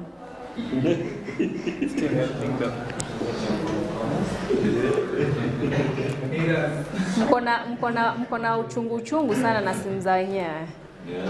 Yeah. Mbona iko hivyo bro? Hi, I need to flip settings. Why am I flipping this camera from here? So, mnaona? Are you seeing it better? Pale. Hapa. So niweke kwa preview. You see that? Yes. Now you can see. Yeah. Kuna hiyo ya brown. That is the webcam. Multitasking. Yeah. Tuko sisi ni expert hapo. My ladies can agree with me. Mwana hiyo ni webcam. And then this other one is screen capture. Yes. Mikono inatetemeka, sijui ni simu ndio ndogo sana.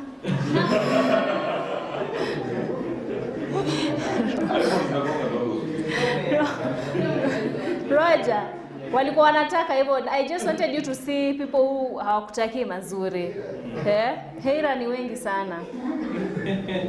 Mmeona? So, when you open, you come and right click on that. And then you're able to get more settings. Sijui mbona natetemeka mikono hivyo lakini. Nyinyi mtanisamehea tu, but it's better, si ndio?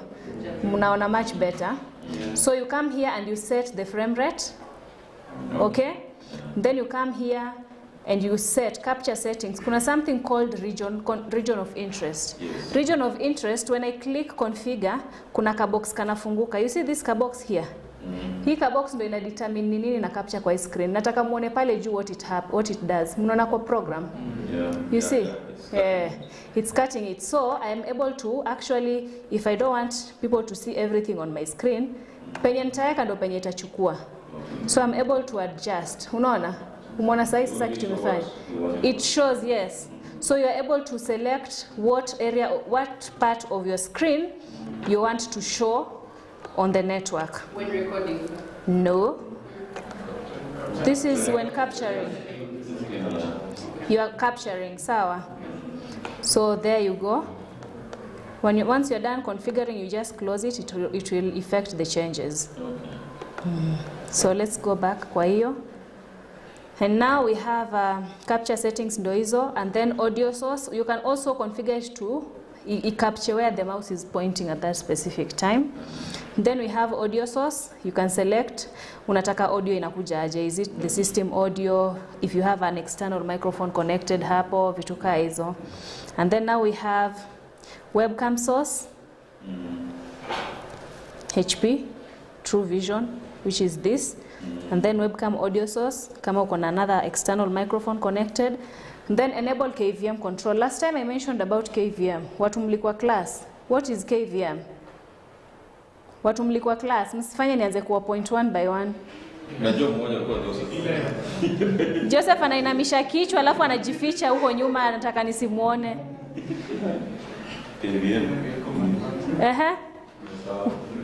Yani wote, Hilary, bana usiniangushe hivyo. Utafanya nifunge hii class side iende, Hao ndo watu mlitumaka representatives wenu. It's just having the keyboard and mouse controls. Yes. Kwani nasema mseme amen? Nikawa pastor asema kitu sasa wasema amen pale nyuma. So if I enable this, when I enable the KVM control, it will mean mtu yote akifungua studio monitor on this network, they're able to control my PC. Okay. They're able to control my PC. Kwa sababu nimewapatia keyboard access ya my keyboard na mouse, so they can use it. Ni kama TeamViewer. The same way hiyo, mtu anatumia mouse yake huko na ina control huko. So anyone on the network, when I enable my KVM, they'll be able to see my screen, but not only seeing, they'll be able to control, start applications, close them, na vitu zozote, sawa? Then now help mnataka niwaambie ni nini seriously? Msinichoshe pia. Ile website nikawaambia ndio hii hapa, ndi.tv. You can go there, get your free NDI tools, download them and test them and get to know more about them. Then I can exit. I don't want to exit because I'm still using it for class. When I exit itatoka pale. Na sitaki tena kuanza ku-restart. Masaa machache, mambo mengi. Question on the screen capture. I want to King Fred the first boss, umenyamaza sana mpaka hata nasahau kwa huko. Anabsorb. Student wako hapa ikiwa comment wambia sijui Kakamega volleyball hivi. What?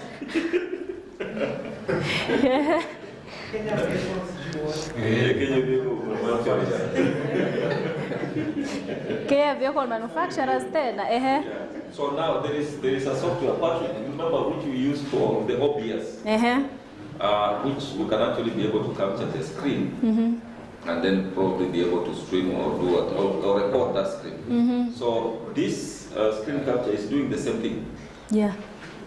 But now because I think it's running on the laptop. Yes, it's running on the laptop. So Patrick, he's capturing. Najua watu wanapenda OBS sana, lakini you people need to remember OBS is a royalty free, sio? Yeah. Ka free thing. Ikikukrashia hakuna mtu unaenda kulalamikia katikati ya live production. Yeah. Now something I forgot to mention for those people who came in today. Tricaster runs on Windows. It's a Windows-based software.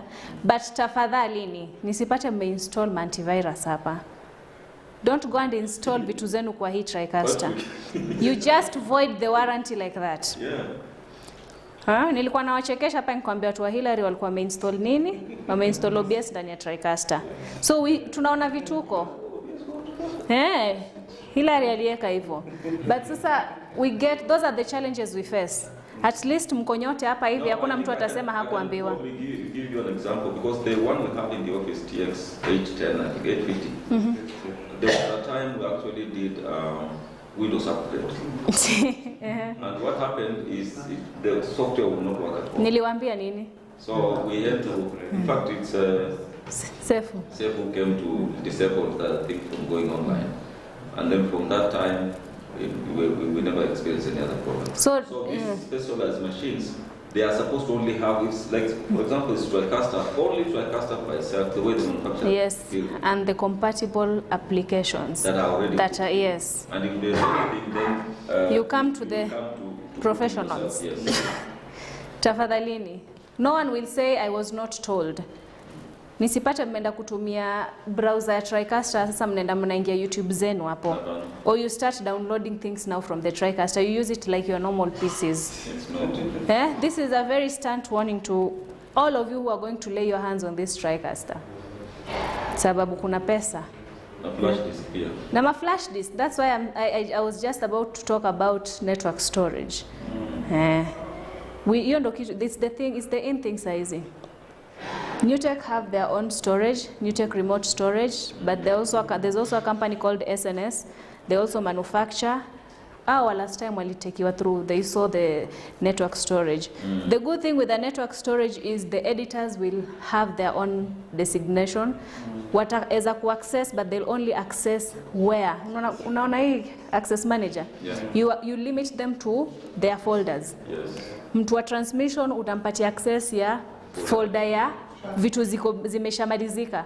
Exported because mtu wa transmission anaweza enda ka delete footage because everything is easily accessible pale. So if you have an existing network and you put your pictures there for somebody who's controlling the Tricaster to access, as long as the Tricaster has access to that network, yes. you get the photos Yes. So ndo nawaambia you need a network storage to minimize hizo vitu za flash disks and hard disks, kwa sababu hizo flash disks mali zimetembea, only you people know. Ni nyinyi tu wenyewe ndo mnajua ni wapi na wapi zimetembea.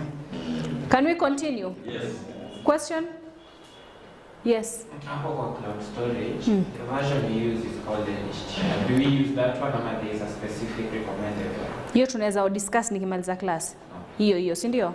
I want to rush these tools kwanza. Hold it there. Don't forget about it. Ukisahau watasikia. Tunajua how important it is, they hear that. Then kuna test patterns. Sasa mnaona hizo tools vizuri. Sijui nitafute assistant wa kushikilia hii. Roger mmemuonea lakini this is not right. This is not right kabisa. Unawasaidia na simu waweze kuona vizuri, still they don't want to appreciate the fact that you have an iPhone and that ingekuwa simu yako hawangeweza kuona. These test patterns. Safe we go studio. Let me see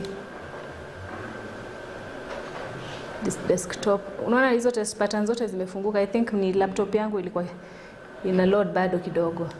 So if I select test patterns, unaona whatever source nita select pale on the test pattern, you know network yangu iko sawa, so I need to troubleshoot from the source yenye haifiki. Sawa. You can use it to test. Have test patterns there. Now you can still even test audio hapa chini. Mnaona hii ninawasahau. Umeona? Are you seeing that? Haka kasimu kanachomeka wewe.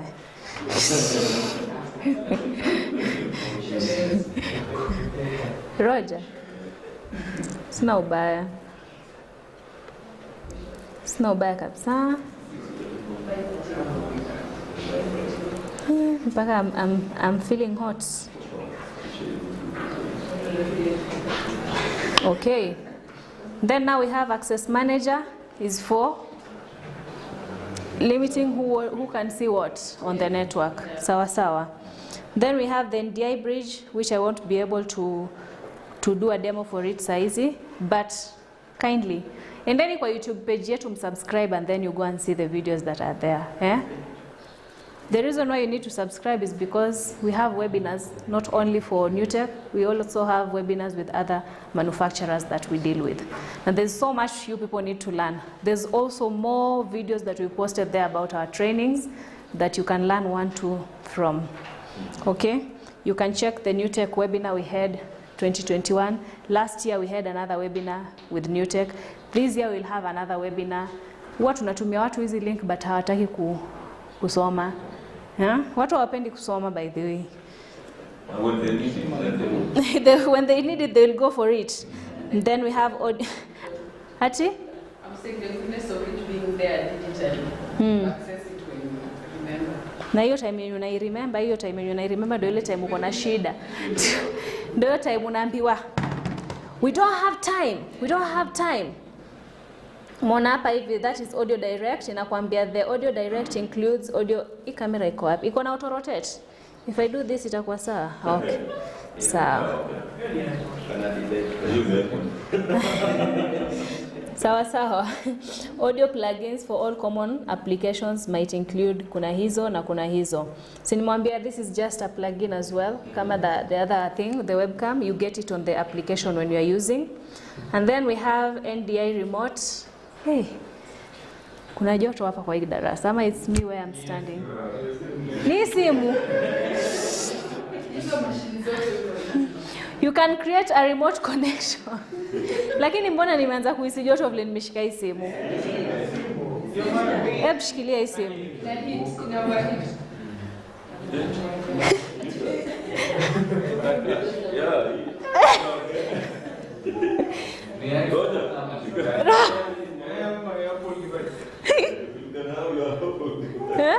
Zima hiyo application, nafikiri inaifanya ina overheat.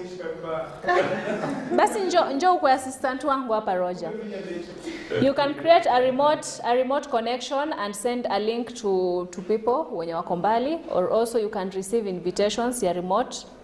When you create a remote connection and you want to send, when you click hapa hivi, it will be able to give you a link.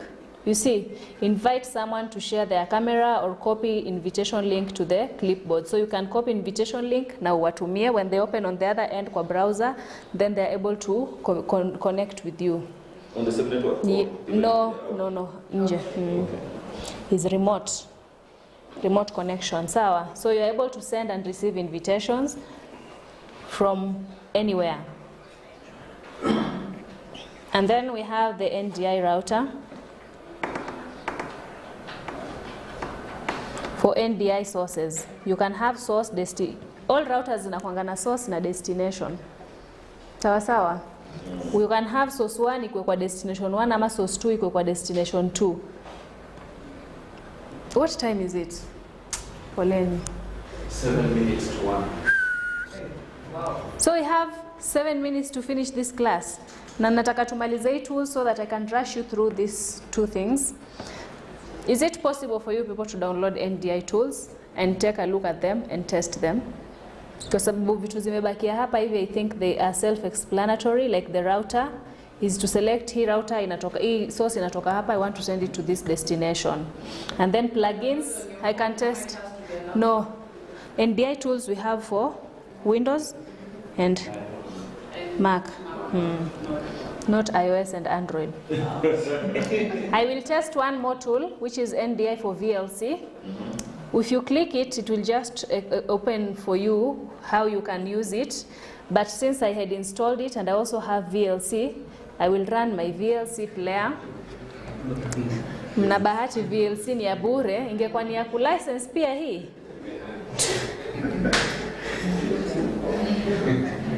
So we have VLC. On VLC, this is the VLC player. Acha kwanza, I don't know if this PC even has any video file anywhere. But again, acha nione kama I can import anything. Does it have any video really? Let me open a video via VLC. Sidhani. Haikosangi video?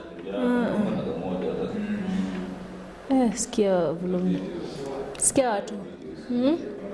Hakuna hapa videos hapa.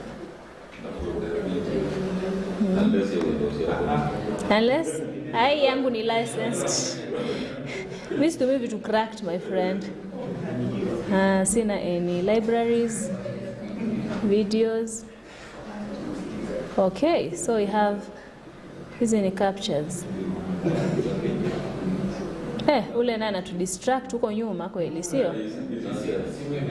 Simu imehanga.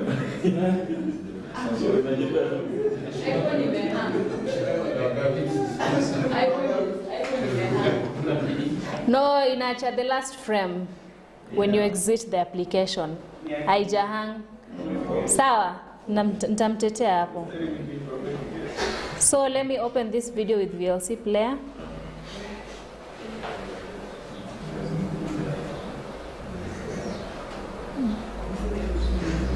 Let me just have that. Now on tools, hapa ndo ukiwa na VLC you go. Sijui tutahitaji simu yako tena.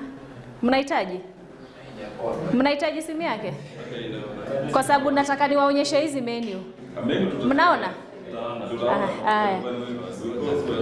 Hata tu wasaidie. Na unajua wako na pride na wanahitaji usaidizi wako, yani wanashindwa kuiask. You're here for them. So you see that? Yes. On tools, there is these preferences. On preferences, this is where you come to configure your NDI. You come configure NDI output on audio and video. Even though huwa ziko by default, inakwanga on automatic. If you have NDI tools installed, then when you select kwa output module hapa, if you see this, are you seeing this? What is that? NDI audio output, yes. So that is what you select, and then on video as well, you select on video output pale, you select NDI video output, and then you save. Now, once I save that, I'm supposed to be able to get VLC on my NDI sources. Iko kwa PC gani? Here. Is it this PC? The VLC. Okay. Do I need to restart this application? Let me just do that to be safe. Once I have that, simeona hizo settings, naweza mrudishia simu yake? Catch.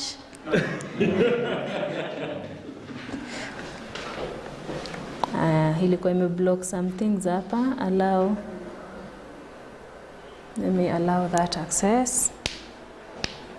There you go. Imesha pick. Umeiona? Ndio ile pale tayari. Have you seen that? Ndio hiyo uko tayari. So VLC kwa hapo, it's supposed to show any video that is playing there.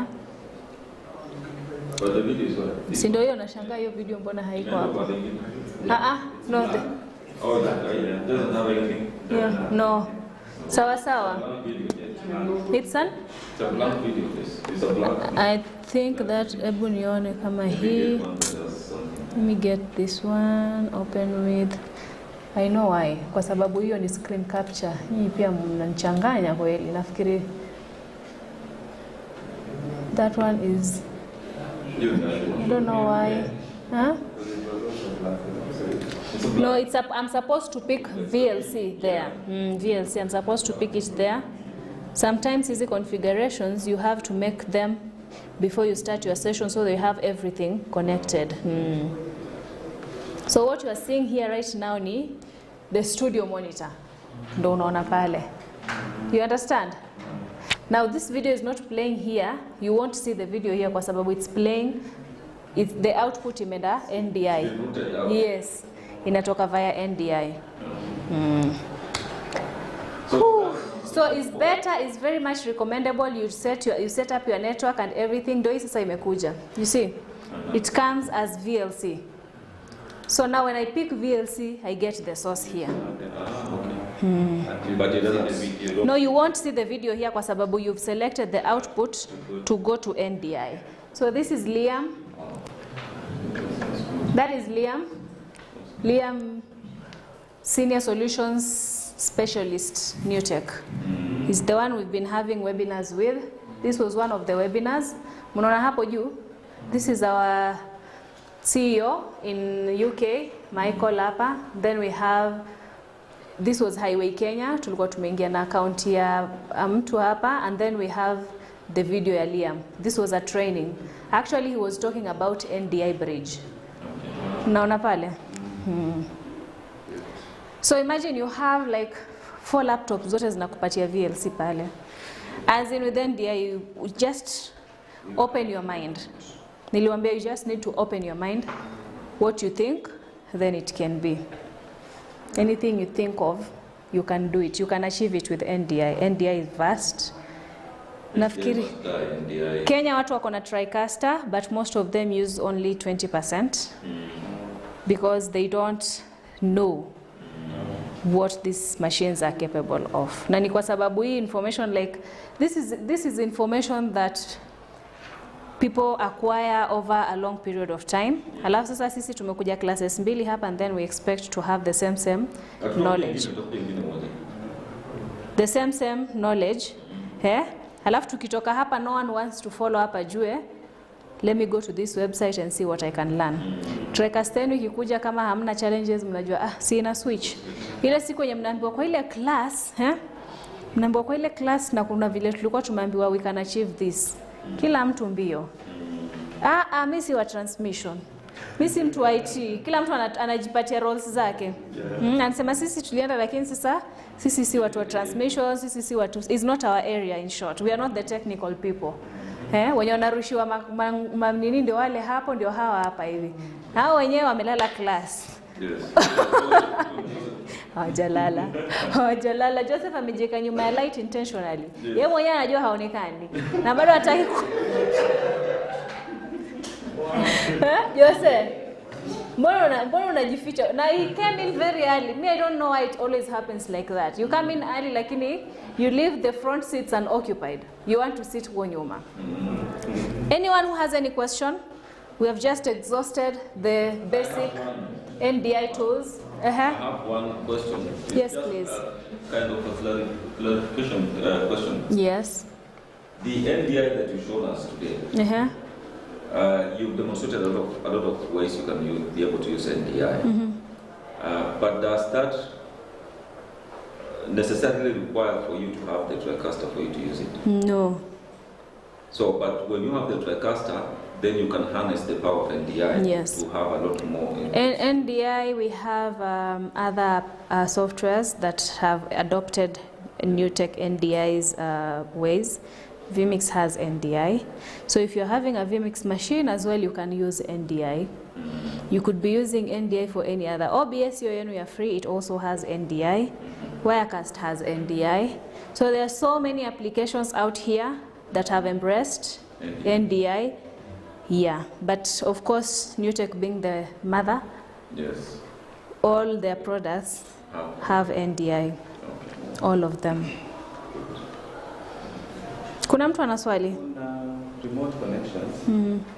Because you mentioned you're able to send someone a link, yes. You're able to send a link to someone and you're able to receive what they're sending out. Is it the same functionality with now Skype and Zoom? It's almost the same. It's the same. It's almost the same. So you can actually carry out an interview with someone using the remote connection. Yes. Yes. So now another question. Now that we don't have the Tricaster that is coming for us, you said it doesn't have Zoom inbuilt. Yes, it doesn't have it inbuilt. So how would we have our Zoom in? You do it like this with a screen capture. So we need to have a laptop machine, and then we put it on the network. Just capture. Yes. As a source. But so meaning your laptop still stays in, but not with HDMI. No, you're not with HDMI. Was nachoma machines sana. Not with HDMI. Kwa sababu sasa with that, you are not limited to using your webcam. You can use virtual input, which is the webcam, and still capture so that you're sending them whatever is coming from the studio. And there, kwa sababu hizo ilikuwa either uingize kwa captured machine, then utoe USB, uingize kwa laptop, utoe HDMI from the laptop, you take it to the switcher. So kuna kwa na that. Okay. No any other question? Yes, please. A quick one. Yes. Is the Tricaster compatible with the live? Probably if the production is being done live from somewhere else. Will I get the feed of the live YouTube? Your Tricaster has the normal connections. It has SDIs. Okay. So yes, it is. And nowadays we have SRT technology, which is way cost friendly and still does the same thing as live view. So you also need to learn about that. We have many manufacturers who are coming up with solutions that are cost effective and that are easy to use, like KiloView. So if you people have ever heard of KiloView, we have KiloView, we have BadDog. All these people are coming up with solutions. They've adopted the technology because this is the future. You can't move against it. You have to go with it. Embrace technology. Yes. Kuna swali nyingine? No, last thing here, because I was concerned of some of the things that you're saying when Ken said that, you know, what we're getting probably will be able to do a couple of things. No, you will be able to. You will be able to. It's only so that it is able to achieve everything this is yes. able to achieve with what is coming. This one does not have integrated zoom in it, but still I'm able to have zoom there. Doesn't have Microsoft Teams, but still I'm able to have it there. So what they're doing is, with the latest Tricasters, they have added it as a component, like the Skype. Now there's Zoom, there is Microsoft Teams, depending on what application you're using, then you have it pale ndani. Any other question? Jose umenyamaza sana leo. Okay, actually, about to ask a question. Let's say now we have the Tricaster in place. Which other accessories do you need just to have the workflow functioning? Maybe in terms of routers, like you said, you need a PoE, you know, so what are the minimum requirements for such accessories? Did I say you need a PoE? Jose. Mnitetea, kuna mtu amesikia nikisema hiyo? I've understood your question. You can have a PoE if you have PoE powered cameras like yako. Like this camera here is PoE, so it's getting power from the Tricaster. Tricaster inaiwasha, and it's sending the video to Tricaster. So with Ethernet cables, communication is back and forth. Yeah? So yes, depending with what you want to achieve pale kwenu, then from there you'll be able to know what is it you need to add. Workflows are different. So what's like the minimum?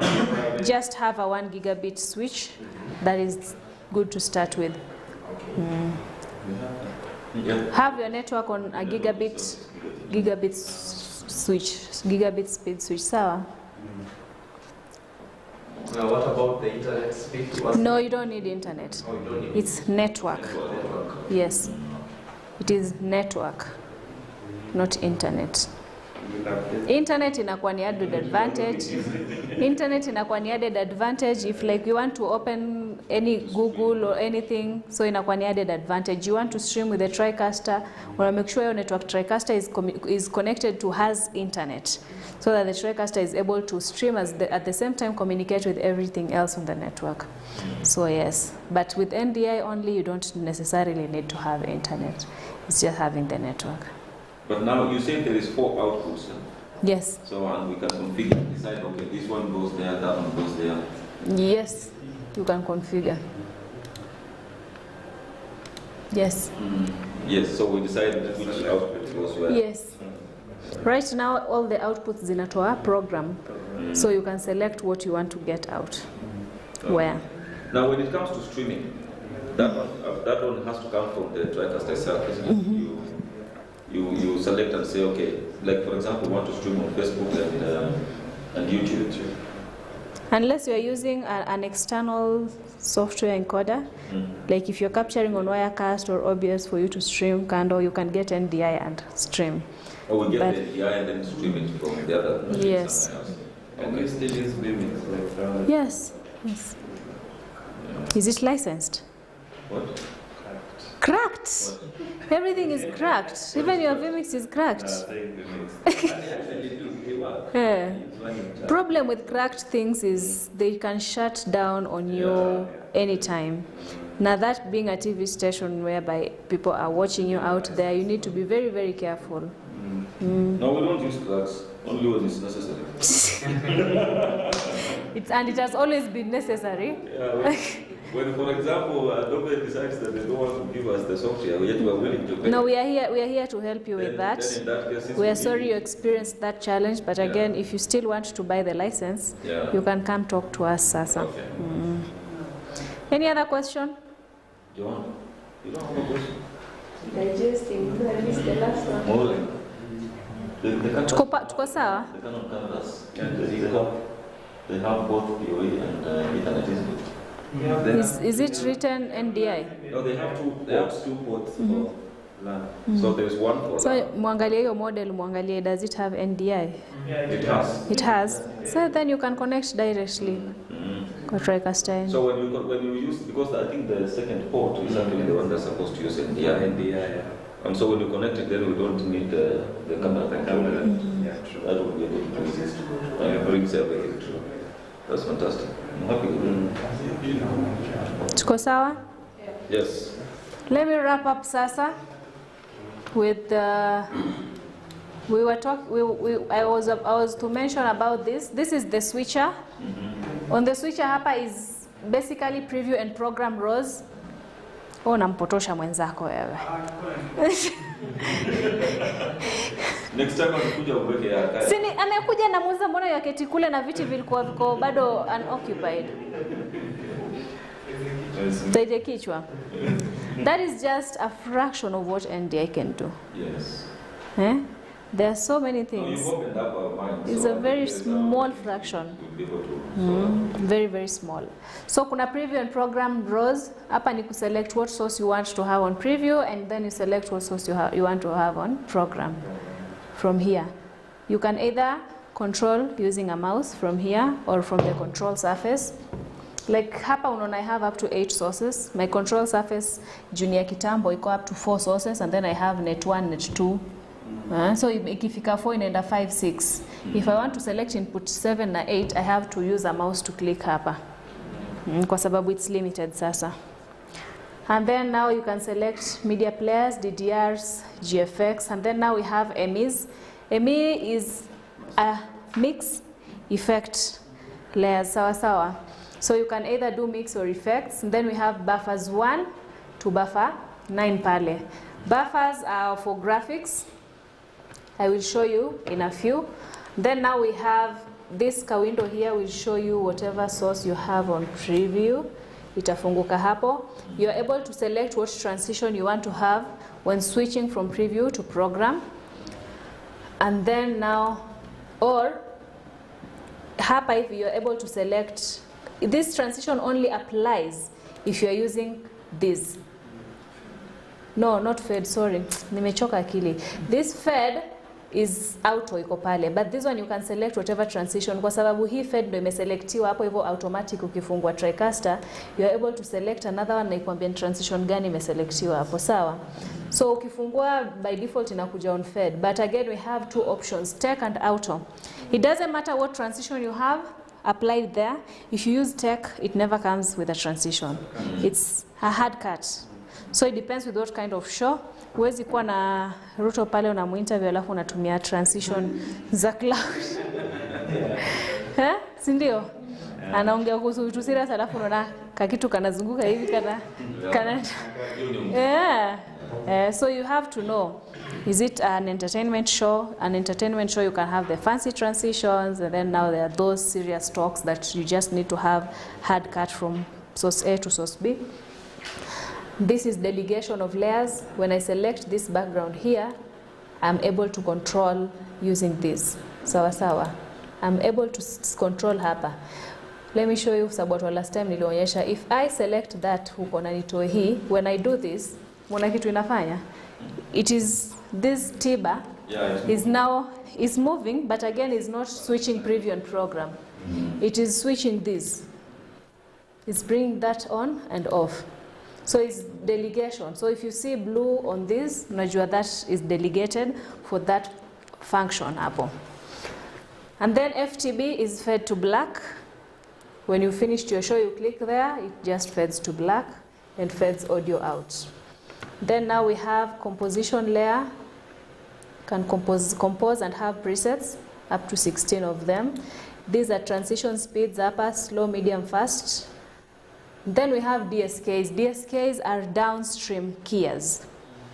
Downstream keyers are for you to use for overlays or use for split screens. Not split screens as that.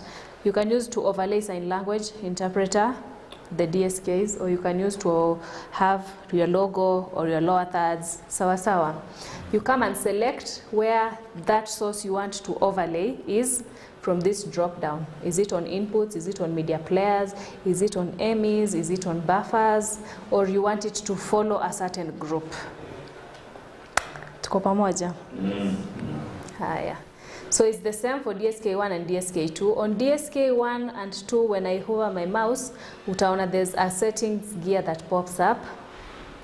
What is the difference between DSK1 and 2? No, it's just having two of the same thing. Yani unakuwa na more features. Kuna Tricaster ziko na up to 4.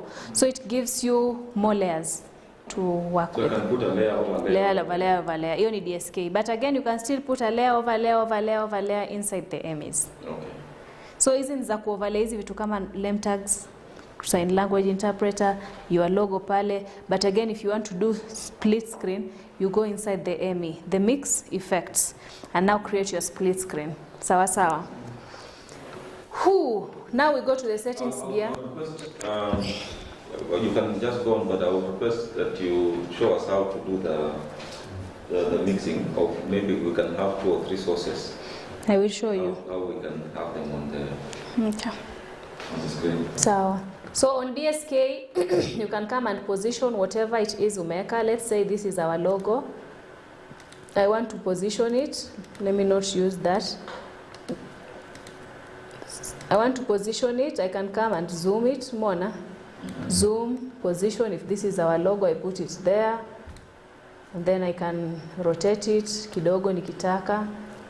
Nataka ikuja at an angle, kitukaa hiyo. It's not applying animation, tafadhali. It's just rotating the position. Sawa. Najua hapo mlikuwa mnaenda kuniuliza saa hii. So you can crop. Sawa sawa.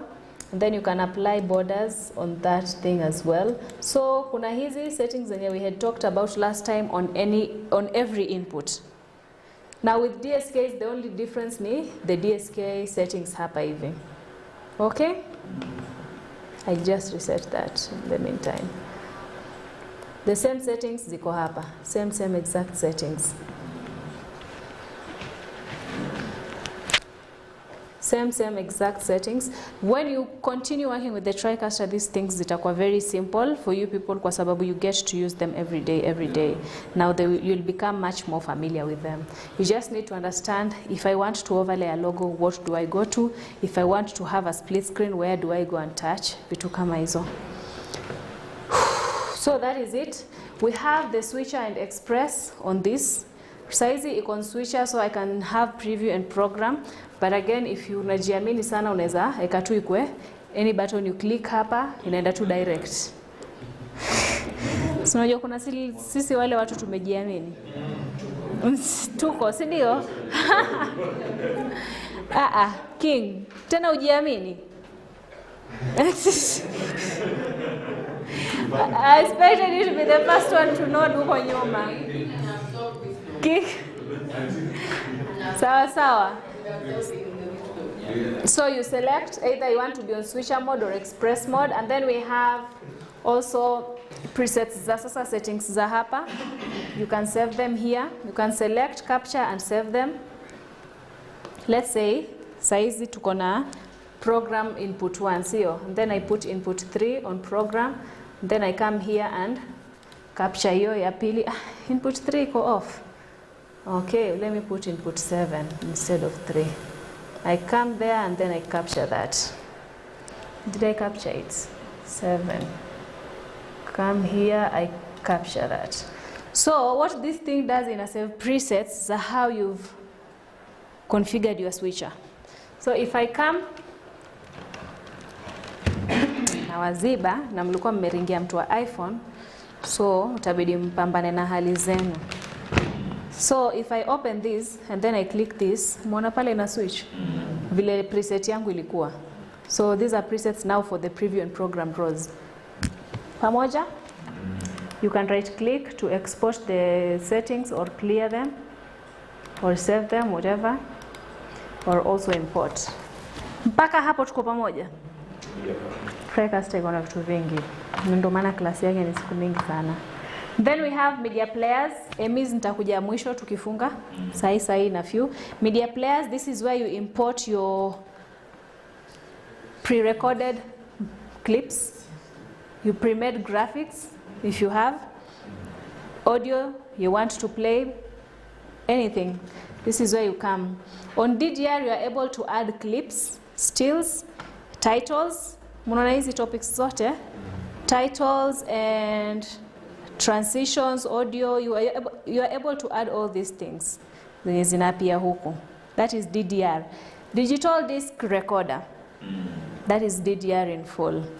Now, you are able to add all those things on DDR. Now, if you go to GFX, this is just graphics. Aina magic nyingine. On GFX, you are not able to add clips. You see where it started? It's on stills. I was talking to our people last time, nikiwaambia there was a feature huku juu nafikiri watawa explainia, but again sometimes uko on graphics hapa na you're trying to add a clip, mtu amekuambia iko kwa hiyo folder umefungua, unasema hakuna.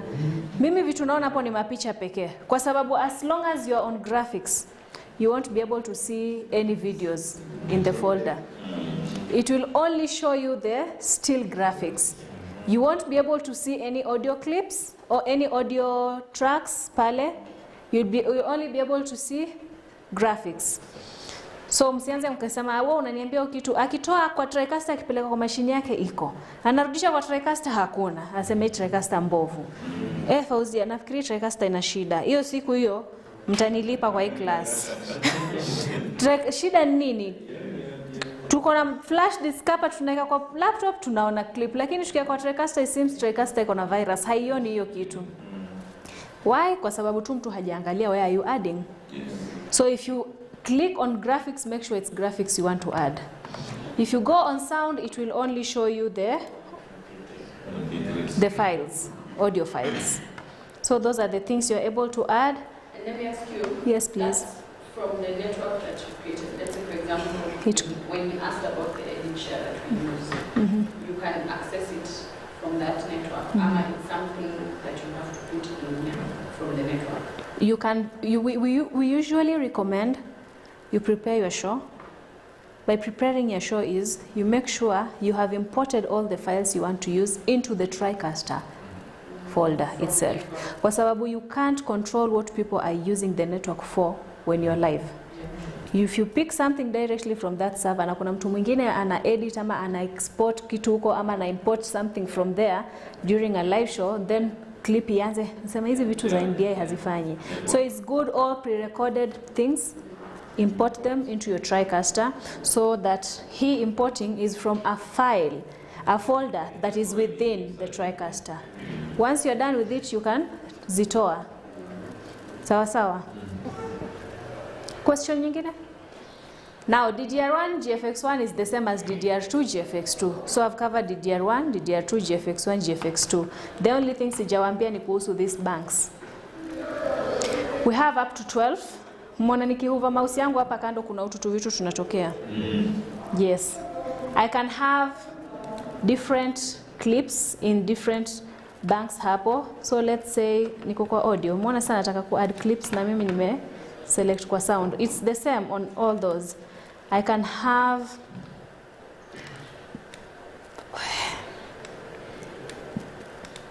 let's say NewTek hapa, nichukue kiki hapa, niongeze. If I go to the next one, let's say we have a show. After the show we have news. We don't have time to exit and go to the session ya news kwa sababu hizi shows zinaenda back to back. After this show we are going live to the Tricaster. Now you also don't want clips za news zi mix up na hizi clips zingine kwa sababu as we know ourselves. And the wrong thing will go on air. Vibaya tena sana. You don't want these things to mix up. You can have this one and actually rename it to the name of that show you are doing. And then here pili when I click unaona is blank. I can come and add hapa hivi kama ni news inaanzanga news inaanzanga na ile kitu highlights. Niweke highlights hapa, videos. Hii next niweke sasa features, stories. Hii next niweke whatever. So you can have vitu zimepangana hivyo. So that you don't have a bulk of things a bulk of things. Videos zimejaa paka zimescroll huko, now you need to start ukiscroll hivi ukiangalia hiyo video iko wapi. No. You have up to 12. You can rename them and you can organize your workflow vizuri. Yes. So it's just a replica of what we have in editing, where you can create multiple sequences. Yes. Yes, yes, yes. You have different timelines. Unakuwa na hii kitu ingine hapa, hii nyingine hapa, hii nyingine hapa. So you have all these things. Sababu let's say you have 20 clips for news at 9. Now these 20 clips, they are not going at the same time and they are not in the same segment. Kwa sababu kuna highlights clips zake zimeeditiwa differently because they are short. It's just about what is going to be discussed baadaye, sio? Then now we have the actual stories. You can have them in a different bank. Then now you have a feature story maybe. You have another interview yenye ilifanyika that is supposed to be run tena. You have business, you have sports, you have all these segments. Don't go and bundle everything in one bank. You have all these things segmented hapo. Pamoja?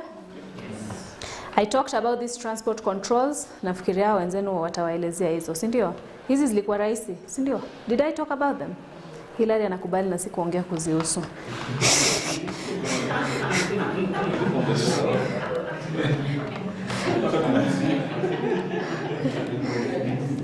Hilary, unaongea na tuko unakubali na tukuongea kuzihusu. This is for adding, si ndio? Haya, this is for clicking to select. Okay. Sawa. Yani I don't know why it's not. It's supposed to take to program directly, this one. Or it's just for selecting the clip hivo. When you click, it goes. Sawa. Set in, set out. Mark in, mark out. You could be having a 1 hour clip. Haujakuwa na time ya kwenda kukata the specific part on editing. Just import the 1 hour clip. Play it. Unataka hiyo clip you play for 1 minute. Mark in hapo. Let's say it's here. This is my cursor. I will mark in by setting in hapo. Then I'll come here. Kwa sababu hii clip ni fupi. Okay, I have this one that can be marked in. Let's say set in. Then I go. Let's say set out. So umeona niko na blanks hapa. It does not tamper with your clip. Not that. It does not tamper. It's just for playback purposes. I'm playing from this to this. Msiseme ile Tricaster ndio ile wakati ya clip yenu. Kama mku record kitu vizuri mpaka mwisho, don't blame the Tricaster. Sababu mtu atakuja aseme nakumbuka hata pale kwa Tricaster walikuwa wameikata. Haikuisha. Na wajua. I know you very well. If you want to go back, you just put the cursor mali unataka and you set it back in. Unarudisha hii nyingine mwisho and you set out so that inakuwa inarudi complete tena. Then hii inakuonyesha the total time ya clip na how much duration inabakia. Then we have these transport controls: previous, stop, play, next, and loop. These are normal things, right? Then the speed, playback speed. Normal is at 100%. You go above 100 is fast forward. You go below is slow-mo. Yes. Then we have this. This is list mode.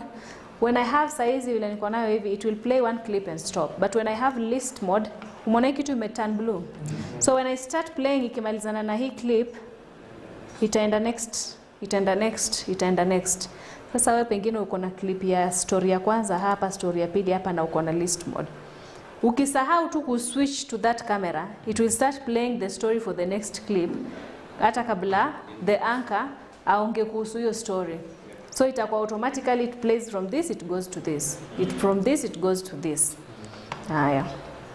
So if you are playing one clip at a time, make sure you have the list deactivated so that you can play one clip at a time. Then we have shown program.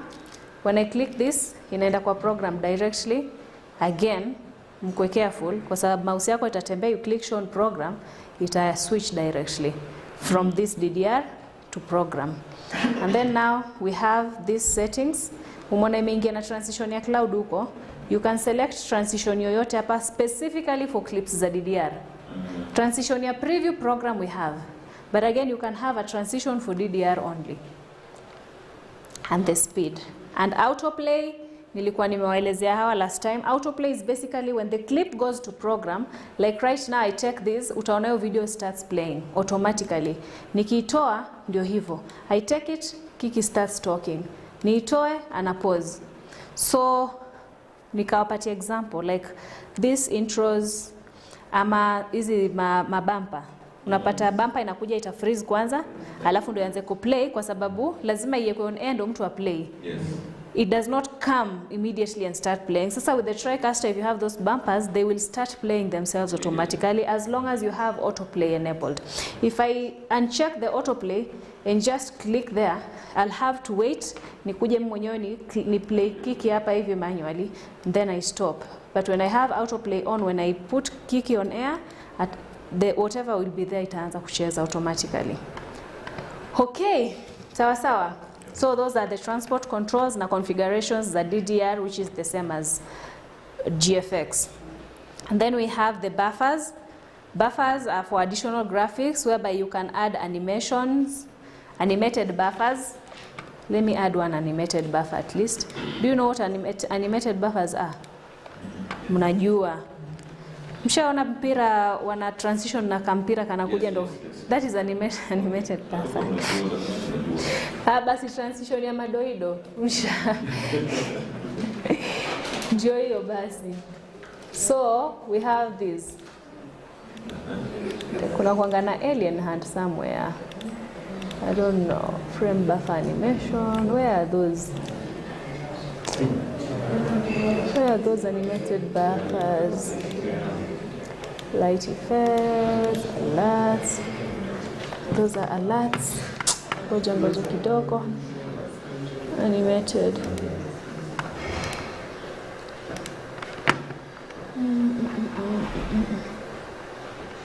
NewTek.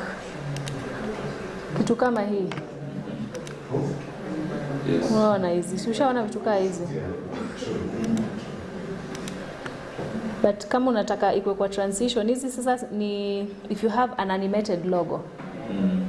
You cannot add it on GFX. Tuko pamoja? Already it's not a still image. So kama logo yenu iko animated, you come and add it here. And then now when you overlay it, then select hapa buffer 2. Buffer 2, when I overlay it, unaona? It comes with the animation. Now for the transition, if I come here and select, kuna hizo animated bado, animation stores. You see this? Napenda hii sana. Alien hand. If I switch, umeona hiyo? Yes. All right. Sawa. Those are transitions. I told you about animation store creator. You are able to edit this animation transition and customize them to whatever it is mnataka kufanya. But again, you have to buy the softwares separately. So you can add animated here. If you have lower thirds template, you can create a template from Photoshop and bring it here. It will be editable. Go read about it, how to do it, not just the normal way. So this one title, I can use 16 names. I can have 16 names on this one title. Tuko pamoja? Yes. Are we together? I don't need to have 5 different names. I need to have just one template, and then I come and have presets ya majina hapa. Yes. So I just click which name do I want to go. Joseph, Mona, whatever. Okay. iPhone boy. iPhone boy. Hawasiki unajua. Ako deep conversation huko na mwenzake. Sawa. And then now if you want to edit the existing templates, you click on this.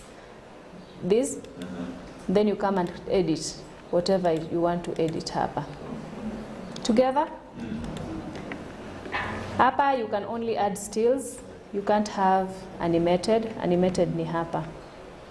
And then now we have automation. Here you can come and import scripts. Scripts za teleprompter mkishatengeneza. Na the good thing with the scripts kwa Tricaster hivi, if you understand, you can have commands into the script. Like this script is a demo version that comes with the Tricaster. When I click this, utaanza kuona vitu zikiswitch. You see? Yes. Kwa sababu everywhere there's this, it is a command. Commands zimekuwa infused into the script. But again, at the same time, when you have this script here, utajua mtu amefika wapi. Is this person about to finish? You can add the speed. From here, you can reduce the speed. Mona. So you can stop and add the speed. Stop and play it. When you stop, it goes back to default, but you can add the speed. Sawa? Yeah. Yes. This tumeipata hapa via NDI. Sawa? Imekuja hapa. Yes. To the Bird Dog Studio NDI. We have decoded that NDI feed to the teleprompter. So it's coming from the Tricaster? Yes, to there. So that Fred can see, King Fred can see. Yes, King Fred can see. King Fred can see. Sawa? Are we together? Tuko poa, si ndio? So you have that. That's good. Haya, we are done with the automation. And then now we have the audio mixer. Audio mixer hapa. Usually the right setup ni having an audio mixer with all your microphones coming in and then having an output to the Tricaster. But at any given time you have clips that are coming with audio that needs to be checked. You have Skype. Yes. This talkback ni ya wewe kuweza kuongea na watu wenye wamejoin via Skype kwa sababu Skype is integrated na Tricaster.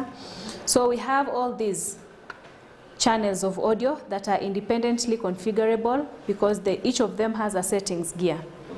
Settings gear iko na 3 tabs: input, processing na routing. Input inakwambia what source do you want. More again, I can select silence, buffer, line in, microphone, ama source yake nitakaikuwa ya Skype na ni Skype caller 1 ama caller 2. You have 2 channels of Skype. Selecting the video source, the audio source, and then here is adjusting the levels, gain and pan. Pan left right, mnajua hizo sio? And then now we have processing. Here is we have the equalizer, the noise gate, and then the neural voice isolation. All these things are for kuongeza spices, ndio? His processing of the audio. When you want to mess kidogo with the high, mid and low frequencies. Sasa kuna watu wananguruma. Sijasikia hata mtu akona bass kwa hii class. Kuna watu wananguruma mpaka hauwasikii. Kuna hapa? Hakuna. Sasa watu wanaanza force issues kweli. Wanaanza hamna bass. Ninasikia watu wakifungua mdomo hivi, it's hard to even tell what they are saying. So sometimes for such people you need to adjust their frequencies. Kama they are low frequencies inafaa uzipunguze kidogo so that at least your bass ipunguke. Some people wako na kasauti yako, so sometimes you need to adjust their high frequencies. Sio? Let me ask a question. Yes, please. You had said that there's one input there you're talking about, probably Skype. You can be able to talk to people on Skype. Do you mean talking to them on program or talking to them on Skype, off program? Off program. He's directing them. So you can be able to direct them, tell them weka hii namna hii before you take them on. Sawa. Kuna mic hapa kwa audio. You can decide ni wewe utaselect unataka mic yako iko input source gani. Mwambie with this is very flexible. Unaweza sema hii kamera ndo nataka hiyo mic yake ndo iingie pale as the camera as the mic that is directing the other inputs on the Tricaster. Pamoja? Hey, and then we have routing. Very basic. Input 1. Hapa ni input output. Hapa inamaanisha channel 1 ingi itoke kwa 1, 2 kwa 2. Tukitoa tuweke the other way utapata side moja ndio itatoka. If we put this inamaanisha 2 itoke kwa 1 na 1 bado itoke kwa 2. Mostly people don't go mess with these things if you don't understand them.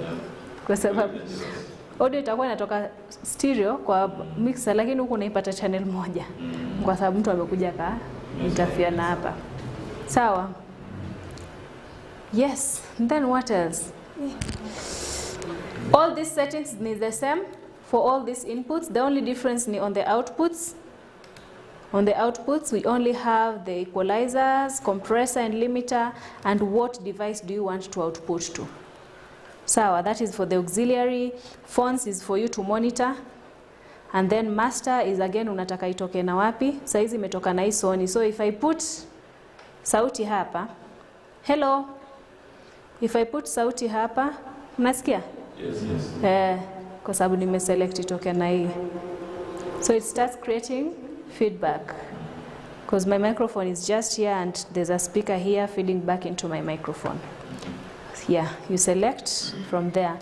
All of them have solo. Soloing is just listening to that specific channel. If I solo this is the only channel I'll be listening at one time. So you can solo these channels to be able to listen to them moja moja. Kwa pamoja. And that's it for the audio mixer.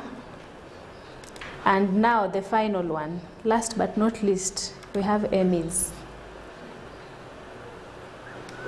MEs, mix effects.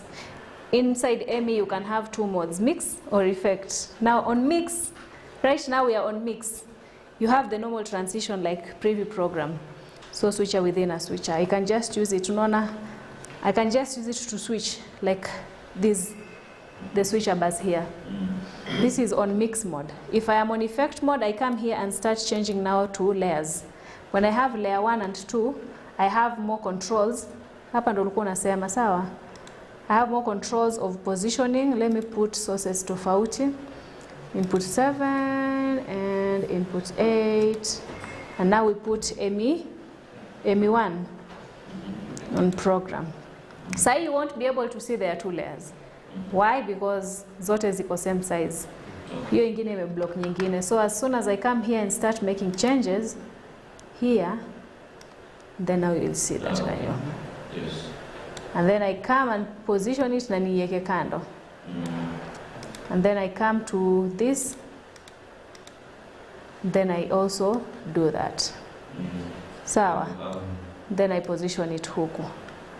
Sawa. Then I have two screens. Now, we have a black pale kwa background. Yeah. Pengine unataka ku have something different pale. Sasa this is a bit complicated kidogo. There's something called hapo ndo nataka. Hapo sasa ndo yani wewe umeanza sasa. There's something called ME reentry with the Tricaster. In such a way, ME1 can be re-entered as an input on ME2. ME2 can be re-entered as an input on ME3. Yes, so you have like a cascading. Yes. So you can use your ME1 just for background. Oh, hiyo ni simu yangu huko. Pole, let me just hang it up.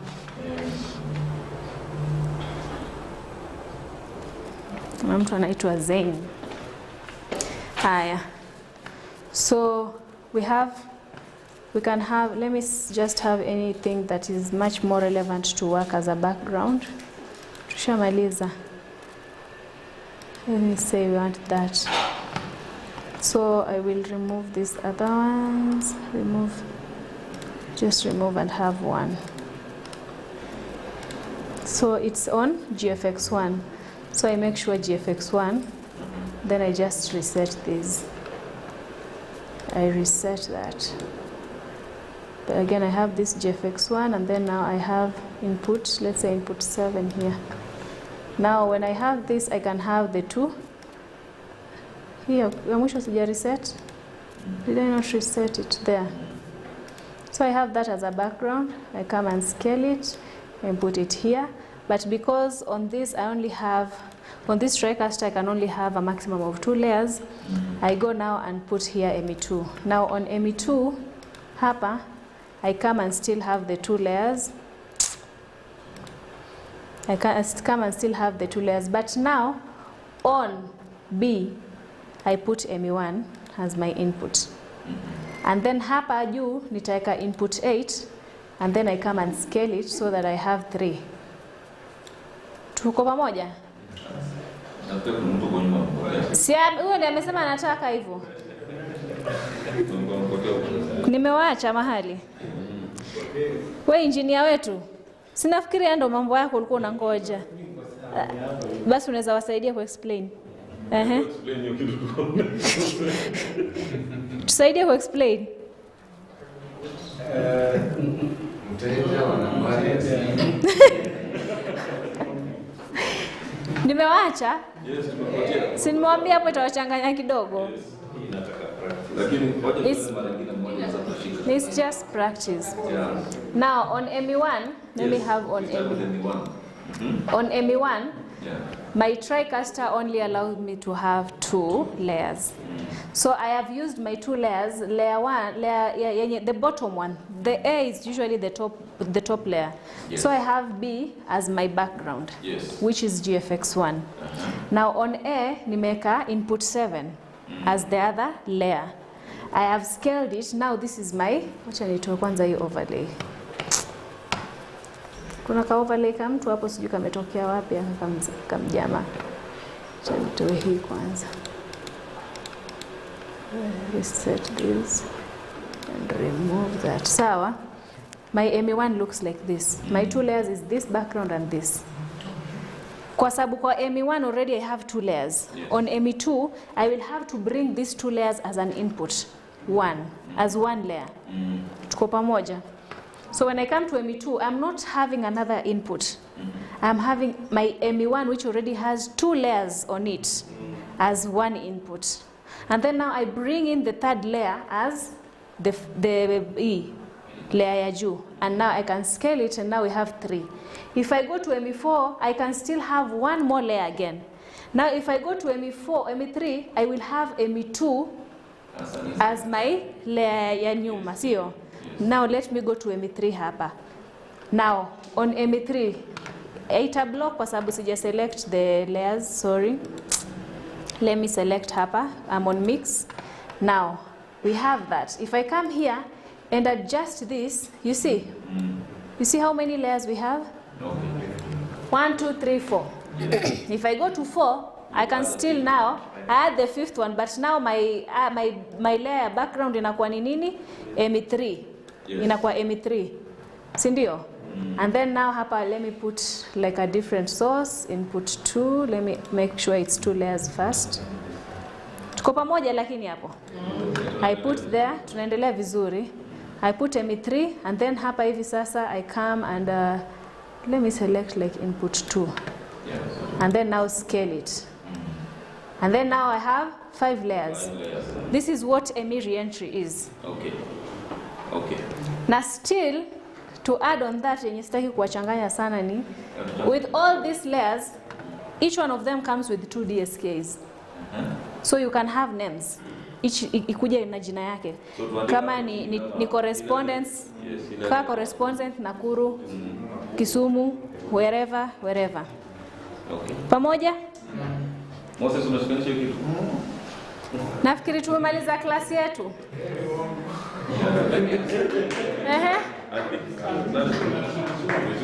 King ako na swali na Mwaura ako na swali. King ndiye anaongea kwanza. When you have the 2, the split, you have, can you resize? Yes. So that instead of having the BG, you have the background, you have just 2 layers resized well filling the screen. Yes, with a black background sasa. Is it possible to animate them? Yes, it's possible to animate them. It's possible to animate them. But it's a challenge utapata ni kwa sababu when you go to, if you have only like, let's say when you go to ME1, let's say my ME1 do hiyo, I want to animate this. Let me just have 2 sources for now. Yeah. Let me, umeona hii niki adjust is adjusting this as one. So the animation you can get, but sasa hapa kwa, let me go to ME1. Am I on ME1? No. On ME1, let me come here and scale this. Umeona kule kwingine? So I have these 2 screens. The animation he's talking about is, let's say, kuna hii comp. You remember this? I want to capture this. But then, nataka there's a point, iyo input yangu inakuja peke yake ikiwa full, si ndio? Like that, I come and capture that. Then when I go back, you have that. And then now when I come again, I want hii ya pili pia, sometimes ikuja ikiwa peke yake. And then now I remove this. Okay, now I just need to reset this. I just need to reset that, and then now I come and take that. So you come, Mona, lakini sasa the problem is every time you want to go to the other one, you can have animation. But sasa problem ni hiyo when you want to go to the layer yenye iko na more layers, it will scale those ones as one. If you have a Tricaster that has 4 layers, A, B, C, and D, it's easy to animate the 4 sources kwa sababu they are all independent. Ikikuja ikitoka, ikikuja ikitoka. Yeah?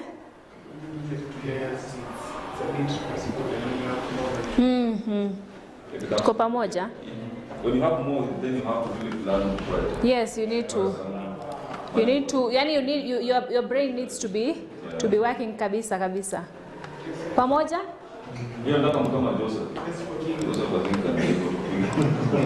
Jose wanakuaminia, wewe ngoja utawaangusha tu. Eh? Haya. Well, you can have borders as well on these layers, just to add some few things. You can have madoido hizo. Mona vile imekuja sasa? Yes. Mona. So it's you to select what kind of border you want to have. If I do this, I come here, I can add a border. Itakuletea borders zote. Unaona hapa it's written borders. So iko na different colors. Different colors. Niwe ku select what border do you want. Are we together? Hii ni ya Valentine's.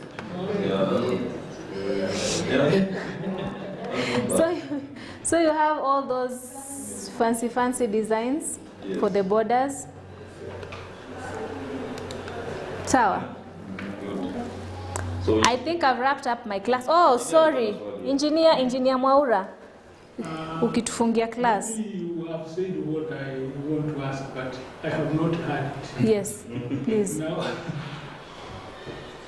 one, I have not heard how the Tricaster can handle a virtual set. That's one. The next question is, can you create a playlist on these things? Because the way I'm seeing this Tricaster, it can do practically everything in a station. Because I can be sitting somewhere, I am going on air with it. Somebody somewhere is working on his studio material. We are just working on the same Tricaster. So can it create a playlist? Can it run a playlist? And how does it handle the virtual set? Okay, let me start with the virtual set, ndo nikuje kwa playlist. You see where I clicked to add layers here? When I click to add here, I have this thing called live sets. There are so many virtual sets here. So many of them. It's just for you to select which one do you want. That's here ndo unasema virtual sets. I talked about, yes, you have, like right now I have a green screen pale. I can remove, though haitakuwa perfect, but I can key out myself from here. I can key out myself from here. I just come and, hizi zote tulikuwa tumepitia last time. I can remove that and just crop the dot out from there. Nitoe paka hapo na on the right as well, kidogo. Let's say mpaka hapo nibaki na prompter pekee. So you see, I am able to scale the set.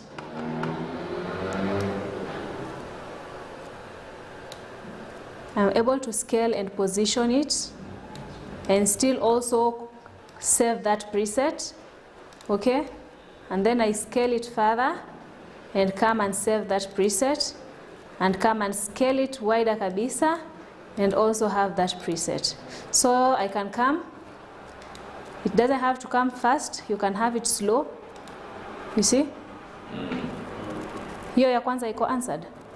Now these virtual sets, if you want to modify them to family TV theme, then you have to get a virtual set editor, which is a standalone software from NewTek that will enable you to edit and modify these virtual sets. Okay. Pamoja? That has to be sold in here or on another? No, on another PC. Okay. Yes. Pamoja? Hiyo So the question is, this The other version, question was about playlist. Yes, I'm asking, I'm responding. You're asking now in regards to the virtual set. yeah. Uh-huh. So this version, virtual set yake inakuja kando, the editor ama inakam in All Tricaster versions. There is no Tricaster version that has virtual set editor that is licensed within it. In fact, kuna demo, but again, you can't be using the Tricaster and having the virtual set at the same time. It's just for you to see how the software looks like, what to do. You can't export the changes. You can learn how to use the virtual set. But again, for you to be able to use and actually customize your sets and all these things, you need a standalone software for virtual sets, standalone license for it. Who answered? I'm confused because the one we have has a virtual set. It has inside, but it's a demo version. Oh, so it's not. It is a demo version. It's not licensed. There are so many applications that come with the Tricaster. Kuna animation store creator hapa ndani. You can open it, you can launch. It will open. You can be able to go through the interface and see how it works, but you cannot export. You can modify things, but you cannot export kwa sababu it has limitations. It's just for you to familiarize yourself with that software. It has them inside, but the right way to work with it, you're supposed to get a separate, an independent license for it and install on a PC. Tuko pamoja? I know it has. I know all of them have, but again, it's a demo version. Doesn't have all the features a licensed one has. Now, can I answer you? Uko satisfied? Yeah. Can I answer you the second one? I know where you're going with that question. Tricaster is not a playout software. As much as the Tricaster can do and accomplish so many things, let's not use it for all the shortcuts zenye tunataka. You can create a playlist, not the same way a playout can. Your playlist is by adding the clips vile zinafaa ziingia hapa. This is my clip 1, 2, 3, 4. Melewa.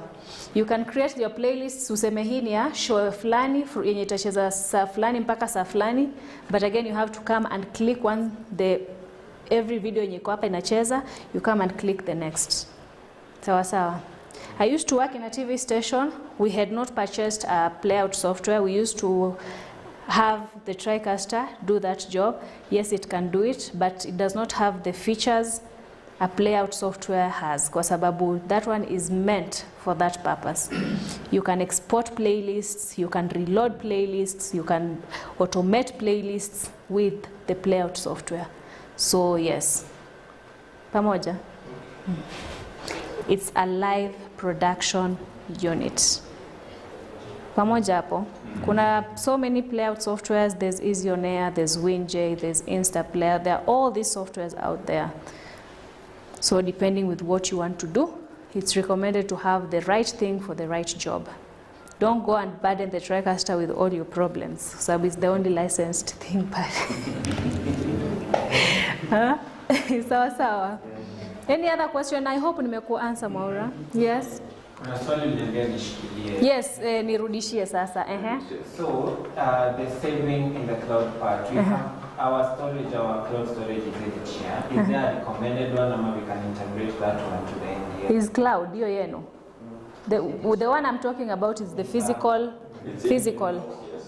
Is physical, as in you have the unit pale, and then you have it connected to a network switch, and then now everything else is configured to access that. So that can be done for the Tricaster? Yes. And the good thing with this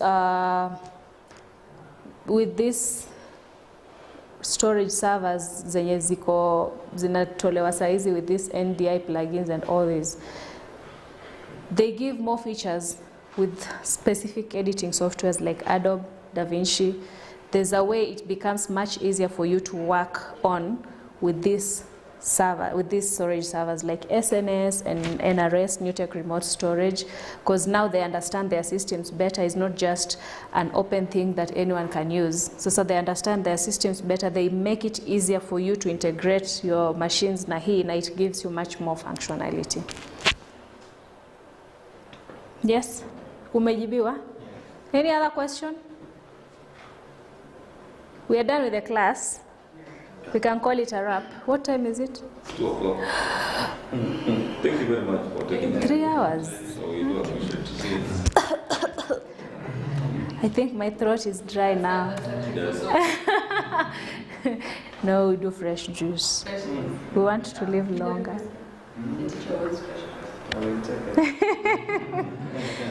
Guys, thank you so much for coming in. I hope you've learned 1 or 2 things. I could not give you everything I have. I've tried my best to give as much information as I could. But again, it doesn't stop you from getting this information. If I have it, that means you can also acquire it. There's so much materials online. If you're a person who loves reading, NewTek website has PDFs.